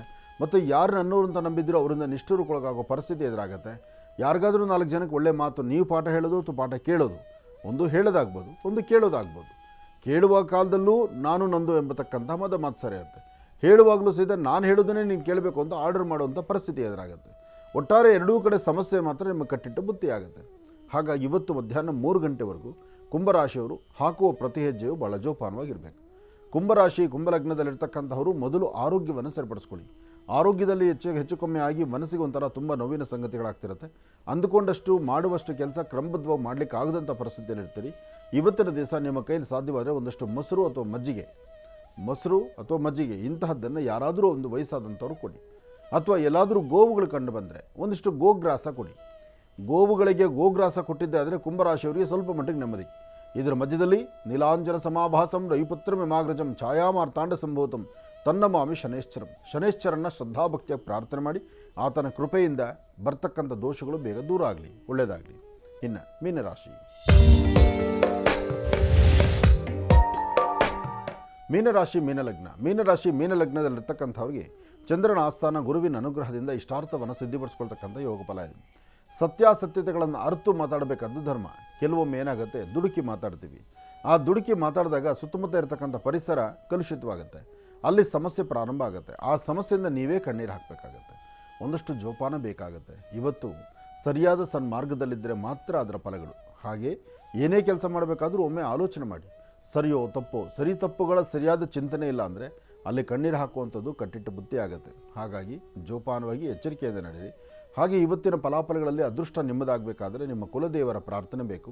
ಹಾಗೆ ಎಲ್ಲಾದರೂ ಒಂದು ಬಿಳಿ ಎಕ್ಕದ ಗಿಡ ಇದ್ದರೆ ಅದಕ್ಕೊಂದು 3 ಪ್ರದಕ್ಷಿಣೆ ಮಾಡಿ 2 ಹೂಗಳನ್ನು ನಿಮ್ಮ ಪಾಕೆಟಲ್ಲಿ ಇಟ್ಕೊಂಡ್ರೆ ಮತ್ತಷ್ಟು ಅದ್ಭುತವಾದಂಥ ಕಾಲವನ್ನು ತಾವು ಸಿದ್ಧಿಪಡಿಸ್ಕೊಳ್ತೀರಿ. ಮಾಡುವ ಕೆಲಸದಲ್ಲಿ ಅಭಿವೃದ್ಧಿ ಕಾಣಬೇಕು, ಏನಾದರೂ ಫಲಗಳು ಸಿಗಬೇಕು ಅಂದರೆ ಒಂದಷ್ಟು ಕಡಲೆಬೇಳೆ, ಒಂದಚ್ಚು ಬೆಲ್ಲ, ಕಡಲೆಬೇಳೆ ಒಂದಚ್ಚು ಬೆಲ್ಲವನ್ನು ಮನೆಯಲ್ಲಿ ಪ್ರಾರ್ಥನೆ ಮಾಡಿ. ಈ ದಿನ ರಾಹುಕಾಲದಲ್ಲಿ, ಮಂಗಳವಾರ ರಾಹುಕಾಲ ಮಾಧ್ಯಾಹ್ನಿಕ ರಾಹುಕಾಲದಲ್ಲಿ ಯಾವುದಾದ್ರು ಒಂದು ದೇವಿ ದೇವಸ್ಥಾನ ಕೊಟ್ಟು ಅಲ್ಲೊಂದು ಪ್ರಾರ್ಥನೆ ಮಾಡಿದ್ರೆ ಮತ್ತಷ್ಟು ಅದ್ಭುತವಾದಂಥ ಕಾಯಕವನ್ನು ತಾವು ಸಿದ್ಧಿಪಡಿಸ್ಕೊಳ್ತೀರಿ. ಒಳ್ಳೆಯದಾಗಲಿ, ಶುಭವಾಗಲಿ. 12 ರಾಶಿಗಳಲ್ಲಿರ್ತಕ್ಕಂಥ ಫಲಾಫಲಗಳನ್ನು ಬಹಳ ಅದ್ಭುತವಾಗಿ ಸವಿಸ್ತಾರವಾಗಿ ಗುರೂಜಿಯವರು ನಮ್ಮೆಲ್ಲರಿಗೂ ಕೂಡ ತಿಳಿಸ್ಕೊಟ್ಟಿದ್ದಾರೆ. ಅವರಿಗೆ ಹೃತ್ಪೂರ್ವಕ ಧನ್ಯವಾದಗಳನ್ನು ತಿಳಿಸ್ತಾ ಇದ್ದೀನಿ. ಈಗ ಕಾರ್ಯಕ್ರಮದಲ್ಲಿ ಮತ್ತೊಂದು ಕರೆ ಸಿದ್ಧವಾಗಿದೆ, ಬನ್ನಿ ಸ್ವೀಕರಿಸೋಣ. Hello hello sir. ಅಮ್ಮ ನಮಸ್ತೆ, ಚೆನ್ನಾಗಿದ್ದೀರಾ? ಹಾಂ, ಎಲ್ಲಿಂದ ಕರೆ ಮಾಡ್ತಿದ್ದೀರಿ? ಎಲ್ಲಿಂದ ಕರೆ ಮಾಡ್ತಿದ್ದೀರಿ? ನಾವು ಶಿಕಾರ್ಪುರ ತಾಲೂಕಿಂದ ಸರ್. ಹಾಂ ಅಮ್ಮ, ತಮ್ಮ ಟಿವಿ ವಾಲ್ಯೂಮ್ ಅನ್ನ ಸ್ವಲ್ಪ ಡೌನ್ ಮಾಡ್ತೀರಾ, ಮ್ಯೂಟ್ ಮಾಡ್ತೀರಾ? ಹಾಂ, ಪೂರ್ತಿ ಕಡಿಮೆ ಮಾಡ್ಬಿಡಿ. ಹಲೋ. ಹಾಂ, ಟಿವಿನ ನೋಡಕ್ ಹೋಗ್ಬಿಡಿ, ನನ್ನ ಹತ್ರ ಮಾತಾಡ್ಬಿಡಿ ಫಸ್ಟು. ಹಾಂ ಸರಿ, ಗುರುಜರ್ ನಮ್ಮ ಜೊತೆ ಇದ್ರಮ್ಮ, ಮಾತಾಡಿತಾಯಿ. ಸರ್, ನಾವು ಶಿಕಾರ್ಪುರ ತಾಲೂಕಿಂದ. ಹೇಳಮ್ಮ. ನನ್ನ ಹೆಸರು ಯಶೋದಮ್ಮ ಅಂತಂದು. ಹೇಳಮ್ಮ. ಸರ್, ನಮ್ಮ ಮನೆಯೊಳಗೆ ಸಮಸ್ಯೆಗಳು, ಆಮೇಲೆ ಸುಖ ಶಾಂತಿ ನೆಮ್ಮದಿ ಇಲ್ಲ, ಒಬ್ರಿಗೊಬ್ರು ಜಗಳ, ಆಮೇಲೆ ಕೇರಿ ಬಾಗಿಲಾಗೆಲ್ಲ ಒಬ್ರಿಗೊಬ್ರು ಸೇರ್ತಾ ಇಲ್ಲ. ನಮ್ಮ ಮಕ್ಕಳನ್ನ ಏನ್ ಕೆಲಸ ಮಾಡಿದ್ರು ಅದು ಯಶಸ್ವಿ ಆಗ್ತಾ ಇಲ್ಲ ಸರ್. ಗುರುಜಿಗಳ ಹತ್ರ ಕೊಡಿ ಸರ್. ಈಗ ನಿಮ್ಮನ್ನು ಮಾತಾಡ್ತಿರೋದು ನಾನೇ ತಾಯಿ. ನಮಸ್ತೆ ಗುರುಜಿಗಳೇ. ಮೊನ್ನೆ ಕುಂಸಿಯೊಳಗೆ ಬಂದಿದೆ, ನಿಮ್ ಪಾದ ಸ್ಪರ್ಶ ಮಾಡಿ ನನ್ನ ಜನ್ಮ ಪುನೀತವಾಯ್ತು ಸರ್. ಒಳ್ಳೆದಾಗಲಿ. ಗುರು ಬ್ರಹ್ಮ, ಗುರು ವಿಷ್ಣು, ಗುರುದೇವೋ ಮಹೇಶ್ವರ, ಗುರು ಸಾಕ್ಷಾತ್ ಪರಬ್ರಹ್ಮ, ತಸ್ಮೈ ಶ್ರೀ ಗುರುವೇ. ನಿಮ್ಮ ಪಾದ ಸ್ಪರ್ಶದಿಂದ ನನ್ನ ಜನ್ಮ ಪುನೀತವಾಯ್ತು ಗುರುಗಳೇ. ಒಳ್ಳೆದಾಗ್ಲಮ್ಮ, ಹೇಳು ತಾಯಿ. ಅದೇ ಗುರುಜಿಗಳೇ, ನಮ್ಮ ಮಕ್ಕಳು ಮೊಟ್ಟೆ ಬಿಸ್ನೆಸ್ ಮಾಡ್ತಿದಾರ, ಮತ್ತೆ ನಮ್ಮ ಮನೆಯವರು ಕಮ್ತಾ ಐತಿ ಸರ್. ಏನ್ ಮಾಡಿದ್ರು ಕೈಗೆ ಹತ್ತಲ್ಲ, ಬಾಯಿಗೆ ಹತ್ತಲ್ಲ. ಮಕ್ಕಳು ಒಬ್ರಿಗೊಬ್ರು ಸೇರ್ತಿಲ್ಲ, ಕೇರ್ ಬಾಗ್ಲಾಗೆಲ್ಲ ಒಬ್ರು ನಮ್ಮ ಮಕ್ಕಳು ದುಡ್ಮಿ ಮಾಡೋದ್ ನೋಡಿ ಬಟ್ಟೆ ಕಿಚ್ಬಿಡ್ತಿದಾರ.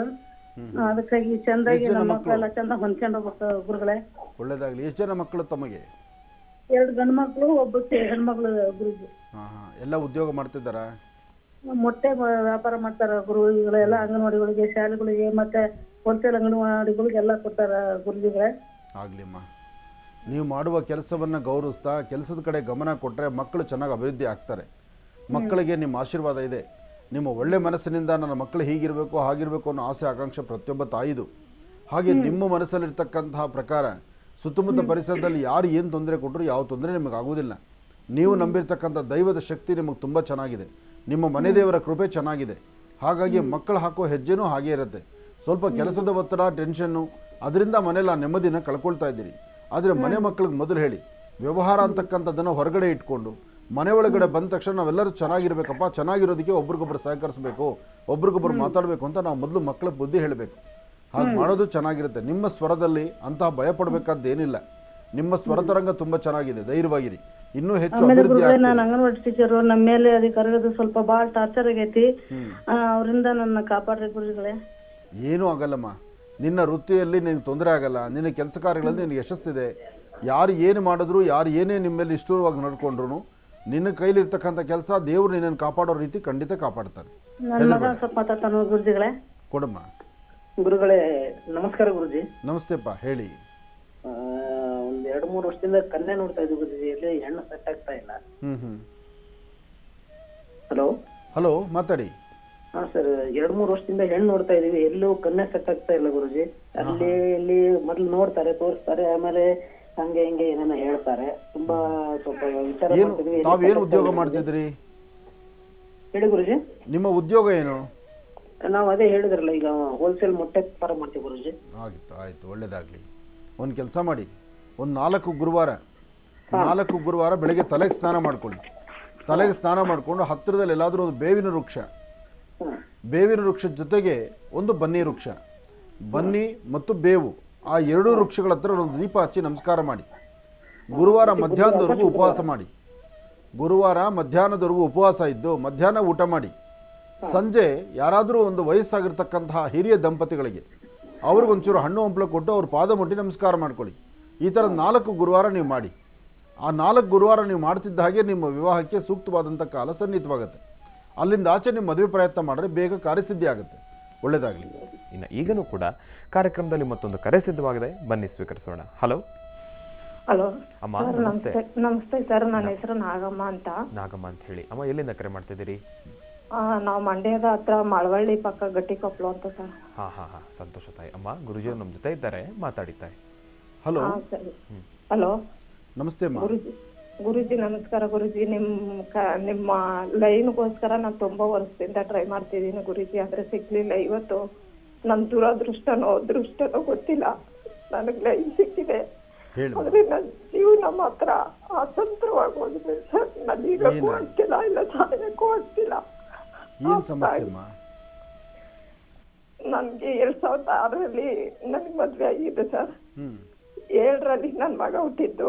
8ನೇ ಇಸ್ವಿಲಿ ನಮ್ಮ ಯಜಮಾನ್ರು ತೀರ್ಕೊಂಡ್ರು ಸರ್. ಅಯ್ಯೋ, ಹಣೆ ಬರವೆ. 2 ವರ್ಷಕ್ಕೆ ಒಬ್ಬ ಮಗ ಇದ್ದ ಸರ್. ನಾನ್ ಬೆಂಗಳೂರಲ್ಲಿ ಗಾರ್ಮೆಂಟ್ಸ್ ಅಲ್ಲಿ ಗಾರ್ಮೆಂಟ್ಸ್ಗೆ ಹೋಗಿ ನನ್ನ ಮಗನ್ ಸಾಕೊಂಡು ಓದಿಸ್ಕೊಂಡು ಬೆಂಗಳೂರಲ್ಲೇ ಇದ್ದೆ ಸರ್. ಈಗ ಜನವರಿ 31 ತಾರೀಕಲ್ಲಿ ನನ್ನ ಮಗ ಸೂಸೈಡ್ ಮಾಡ್ಕೊಂಡ ಸರ್.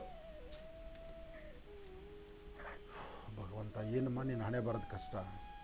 ಗಂಡನಿಂದ ಸುಖ ಇಲ್ಲ, ಯಾರು ಇಲ್ಲ ಗಂಡನೂ ಇಲ್ಲ ಮಕ್ಕಳು ಇಲ್ಲ ಇರಕ್ಕೆ ಒಂದು ನೆಲೆ ಇಲ್ಲ, ನನ್ನ ಇರುವಂತ ಯಾರು ಇಲ್ಲ. ನನಗೆ ಜೀವನ ತುಂಬಾ ಬೇಜಾರಾಗೋಗಿದೆ ಸರ್. ಗುರುಜಿ, ಅವನು ಯಾವ ಕತ್ರ ಮಾಡ್ಕೊಂಡ ಅನ್ನೋದೇ ನನಗೆ ಅರ್ಥ ಆಗ್ತಿಲ್ಲ ಗುರುಜಿ. ಎಷ್ಟು ವಯಸ್ಸಿತ್ತು ಅವನಿಗೆ? 17 ವರ್ಷ, ಫಸ್ಟ್ ಇಯರ್ ಡಿಪ್ಲೊಮಾ ಮಾಡ್ತಾ ಇದ್ದ ಸರ್ ಗುರುಜಿ. SLC ಮುಗಿಸಿ ಇವಾಗ ಕಾಲೇಜಿಗೆ ಸೇರ್ಸಿದೆ ಗುರುಜಿ. ಅದೇ ನಾಗರಬಾವಿ ಹತ್ರ PVP ಕಾಲೇಜು ಅಂತ. ಕಾಲೇಜ್ಗೆ ಹೋಗಿದ್ದೇನೆ. ಕಾಲೇಜಿಂದ ಆಪ್ಟಿಗೆ ಮನೆಗೆ ಆಪ್ಟಿಗೆ ಬಂದಿದ್ದಾನೆ. ಎಲ್ಲಿದ್ದ ಅಂತ ಗೊತ್ತಿಲ್ಲ. ಒಟ್ಟಿನಲ್ಲಿ 4 ಗಂಟೆಯಿಂದ 5 ಗಂಟೆವರೆಗೂ ನಮ್ಮ ಅಕ್ಕವ್ರ ಜೊತೆಲೇ ಇದ್ದಾರೆ.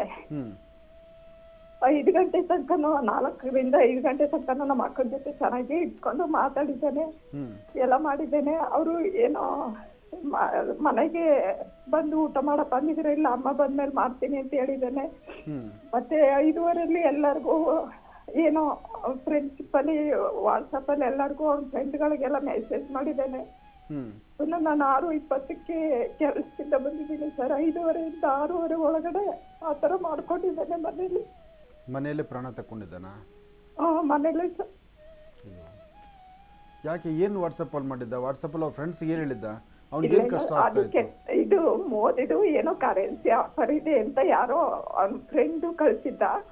ಅದನ್ನ ಇವನ್ ಫ್ರೆಂಡ್ಸ್ಗೆಲ್ಲ ಇವನ್ ಮಾಡಿದ್ದಾನೆ. ಯಾರಿಗೂ ಏನು ಈ ತರ ಸಾಯ್ತೀನಿ ಬಿಡ್ತೀನಿ ಅಂತ ಯಾರಿಗೂ ಏನು ಹೇಳಿಲ್ಲ. ನಮ್ಮ ಅಕ್ಕನ ಜೊತೆ ಮಾತಾಡ್ತಾ ಇದ್ದೇನು, ಅವನು ಯಾರಿಗೂ ಹೇಳಿಲ್ಲ ಸರ್. ಏನಿಲ್ಲ, ಚೆನ್ನಾಗಿ ಇದ್ದೇನೆ, ಊಟ ಮಾಡಪ್ಪ ಅಂದ್ರೆ ಚಿಕನ್ ಮಾಡ್ಕೊಬಂದು ಮನೆಗೆ ತಗೊಬಂದಿದ್ಲು. ನಮ್ಮ ಅಕ್ಕನೂ ಅಲ್ಲೇ ಇದ್ರು ಸರ್. ಅದಕ್ಕೆ ಊಟ ಮಾಡಂದ್ರೆ ಅಮ್ಮ ಬಂದ್ಮೇಲೆ ಮಾಡ್ತೀನಿ ಅಂತ ಹೇಳಿದ್ದಾನೆ. ಆಮೇಲೆ ಫೋನೆಲ್ಲ ಅದು ಇದು ವಿಡಿಯೋಗಳು ತರ್ಸ್ಕೊಂಡು ನಗಾಡ್ಕೊಂಡು ಚೆನ್ನಾಗಿ ಮಾತಾಡ್ಕೊಂಡಿದ್ದು. ಅವಳು ಆ ಕಡೆ ಹೋಗಿದ್ದಾಳೆ, ಈ ಕಡೆ ಈ ತರ 5:30 ಮೇಲೆ ನಾನು 6:30 ಒಳಗೆ ಕೆಲ್ಸದಿಂದ ಬಂದಿದ್ದೀನಿ. ಗಾರ್ಮೆಂಟ್ಸ್ ಅಲ್ಲಿ ಕೆಲಸ ಮಾಡ್ಕೊಂಡು ಅಷ್ಟ್ರೊಳಗಡೆ ಆ ತರ ಮಾಡ್ಕೊಂಡಿದ್ದೇನೆ ಸರ್. ಏನು ಅಂತ ಗೊತ್ತಾಗ್ತಿಲ್ಲ ನನಗೆ. ಮಗ ಇದ್ದೆ ಇರೋಕ್ಕೋಸ್ಕರ ಅಷ್ಟು ದಿನದಿಂದ ತುಂಬಾ ದಿನದಿಂದ ಟ್ರೈ ಮಾಡ್ತಿದ್ದೀನಿ ಫೋನ್ಗೆ. ಏನು ಮಾಡತ್ತಾ, ಎಲ್ಲ ಕಳೆದು ಹೋದ್ಮೇಲೆ ನೀನು ಮಾತಾಡ್ತಾ ಇದ್ದೀನಿ ನನ್ನ. ಆದರೂ ಅಷ್ಟೆಲ್ಲ ಬುದ್ಧಿವಂತ ಜ್ಞಾನವಂತ ನಿನ್ನ ಮಗ. ಮದುವೆ ಆಗಿ 2-3 ವರ್ಷ ಗಂಡನ ಕಳ್ಕೊಂಡು ಆ ಮಗನ ಇರ್ತಕ್ಕಂಥ ಒಬ್ಬ ಮಗನ ಸುಧಾರಣೆ ಮಾಡೋಕ್ಕಾಗಿ ಗಾರ್ಮೆಂಟ್ಸಲ್ಲಿ ಕೆಲಸ ಮಾಡಿ ನೀನು ಸಂಪೂರ್ಣವಾಗಿ ಒಳ್ಳೆ ಗಾಣದೆತ್ತ ಥರ ನೀವು ದುಡಿದು ಇವತ್ತಿನ ದಿವಸ ಪುನಃ ಒಂಟಿ ಆಗೋಗ್ಬಿಟ್ಟಲ್ಲಮ್ಮ. ಈ ಕಡೆ ಗಂಡ ಇಲ್ಲ, ಈ ಕಡೆ ಮಗ ಇಲ್ಲ. ಇನ್ನು ನಿನ್ನ ಬದುಕಿನ ಕ್ಷಣ ಏನು? ಬದುಕಾಗ್ತಿಲ್ಲ. ದಿನ ಅದು ಕೊರಕಿ ಸಾಯ್ತಾ ಇದ್ದೀನಿ ಅವತ್ತಿಂದ. ಆದ್ರೆ ಅವನು ಬಂದಿದ್ದೇನೆ ನನಗೆ ಏನಾದ್ರು ಮಾಡ್ಕೊಂಡು ಸತ್ತೋಗೋಣಂದ್ರೆ ಅವನಿಗೆ ಬಂದಿದ್ದೇನೆ ನನಗೆ ಬರ್ತಿಲ್ಲ. ಮಾಡಬಾರ್ದಮ್ಮ, ನೀನು ಆ ಹುಚ್ಚು ತೀರ್ಮಾನಕ್ಕೆ ಹೋಗಬಾರ್ದು. ಅವನು ಕರೆದಾಗ ನಾವು ಹೋಗಬೇಕಾದ್ದು ಧರ್ಮ. ಆದರೆ ಒಂದು ವಿಚಾರ ತಿಳ್ಕೊ, ನಿನ್ನ ಮಗ ಸೂಸೈಡ್ ಮಾಡ್ಕೊಂಡಿದ್ದಾನೆ ಅನ್ನೋದು ಒಂದು ಧ್ವನಿ, ಅದು ಹೆಸರು ಅಷ್ಟೇ. ಆದರೆ ಅವನು ಸಾವಿನ ಕಡೆ ಅಂಚು ಅಲ್ಲಿಗೆ ಇತ್ತಮ್ಮ. ಎಲ್ಲರೂ ಅರ್ಥ ಮಾಡ್ಕೋಬೇಕಾದ ವಿಚಾರ. ಇತ್ತೀಚಿನ ದಿನಗಳಲ್ಲಿ, ಅದರಲ್ಲೂ ಇತ್ತೀಚಿನ ದಿನಗಳಲ್ಲಿ ನಿನ್ನೆ ಸಹಿತ ನಾನೊಂದು ಬ್ಯಾನರ್ ನೋಡಿದೆ. ಮೈಸೂರಲ್ಲಿ ಒಂದು ಕಾರ್ಯಕ್ರಮಕ್ಕೆ ಹೋಗಿದ್ದೆ. ಕಾರ್ಯಕ್ರಮದ ಬ್ಯಾನರ್ ಲೈನ ಒಂದು 3-4 ಜನದ ಬ್ಯಾನರ್ ಇತ್ತು. ಅದು ದಾಟಿ ಆ ಕಡೆ ಬ್ಯಾನರ್ ನೋಡ್ರೆ ಮತ್ತೆ ಹುಟ್ಟಿ ಬಾ ಅಂತ, ಬರೀ ಎಷ್ಟು 18 ವರ್ಷ, 18 ವರ್ಷದ ಹುಡುಗನಿಗೆ ಮತ್ತೆ ಹುಟ್ಟಿ ಬಾ ಅಂತ ಹಾಕಿದ್ದಾರೆ. ಅಂದರೆ ನಾನು ನನ್ನ ಕಾರ್ಯಕ್ರಮದಲ್ಲಿ ಸಾಕಷ್ಟು ಬಾರಿ ಹೇಳ್ತಿದ್ದೆ, ಇತ್ತೀಚಿನ ಮನಸ್ಥಿತಿಗಳು ಮಕ್ಕಳ ಮೇಲೆ ಭಾಳ ದುಷ್ಪರಿಣಾಮ.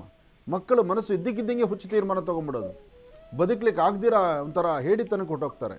ಅದು ತುಂಬ ತಪ್ಪು. ನೀನು ಎಷ್ಟು ಕಷ್ಟ ಅನುಭವಿಸಿದ್ಯಮ್ಮ, ಎಷ್ಟು ನೋವು ಅನುಭವಿಸಿ ಆ ಮಗನ ಅಷ್ಟು ಎತ್ತರಕ್ಕೆ ಮಾಡಿದ್ಯಾ. ಎದೆ ಉದ್ದಕ್ಕೂ ಮಗನ ತಯಾರು ಮಾಡಬೇಕಾದ್ರೆ ಯಾರೊಬ್ಬರು ಸಪೋರ್ಟ್ ಇಲ್ಲ. ಅವ್ರ ಹತ್ರ ಇವ್ರ ಹತ್ರ ಬಯಸ್ಕೊಂಡು ಅನ್ನಿಸ್ಕೊಂಡು. ನಮ್ಮ ಅಮ್ಮ ನಾನು ಇಲ್ಲ ಅಂದ್ರೆ ಹೆಂಗಿರ್ತಾರೆ, ನಮ್ಮ ಅಮ್ಮ ಒಬ್ರು ಆಗ್ತಾರೆ, ನಮ್ಮ ಅಮ್ಮನಿಗೆ ನಾನೇ ದಿಕ್ಕು ಅಂತ ಅವ್ನಿಗೆ ಯಾಕೆ ಯೋಚನೆ ಬರ್ಲಿಲ್ಲ. ಅಷ್ಟು ನಮ್ಮ ಅಮ್ಮ ಕಷ್ಟಪಟ್ಟು ಸಾಕಿದ್ದಾರೆ. ನಾನು ಮಾತು ಹೇಳ, ಅವನ ಸಾವಿನ ಕಡೆ ಅಂಚಿನ ದಿನ ಆ ಕ್ಷಣ ಅಲ್ಲಿ ಬಂದ್ಬಿಟ್ಟಾಗ ಅವನಿಗೆ ಯಾವುದೂ ಬೇಡವಾಗೋಗ್ಬಿಡುತ್ತೆ ತಾಯಿ. ಯಾವತ್ತೂ ಅಷ್ಟೇ ನಾವು ಅಂದ್ಕೊಳ್ತೀವಿ ಆಕ್ಸಿಡೆಂಟ್ ಆಯಿತು ಅಥವಾ ನೇಣು ಹಾಕ್ಕೊಳ್ಳೋದು, ವಿಷ ತಗೊಳ್ಳೋದು, ಇದೆಲ್ಲ ಅವ್ರ ಸ್ವಂತ ತೀರ್ಮಾನ ಯಾಕೆ ಬರುತ್ತೆ ಅಂದರೆ ಅಲ್ಲಿಗೆ ಅವ್ರು ಮುಗಿದೋಗಿರುತ್ತೆ. ಸಾವಿಗೆ ಒಂದು ಕಡೆ ಒಂದು ತೀರ್ಮಾನ ಬೇಕಷ್ಟೇ, ಒಂದು ಹೆಸರಷ್ಟೇ ಬೇಕು. ಚಿಂತೆ ಮಾಡಬೇಡ, ಧೈರ್ಯ ತನ್ಕೋ. ನಾನು ಪುನಃ ನಿನ್ನ ಮುಂದಿನ ದಿನಗಳಲ್ಲಿ ಇನ್ನೊಂದು ಸತಿ ನಾನು ಮಾತಾಡ್ತೇನೆ. ಒಳ್ಳೇದಾಗ್ಲಮ್ಮ.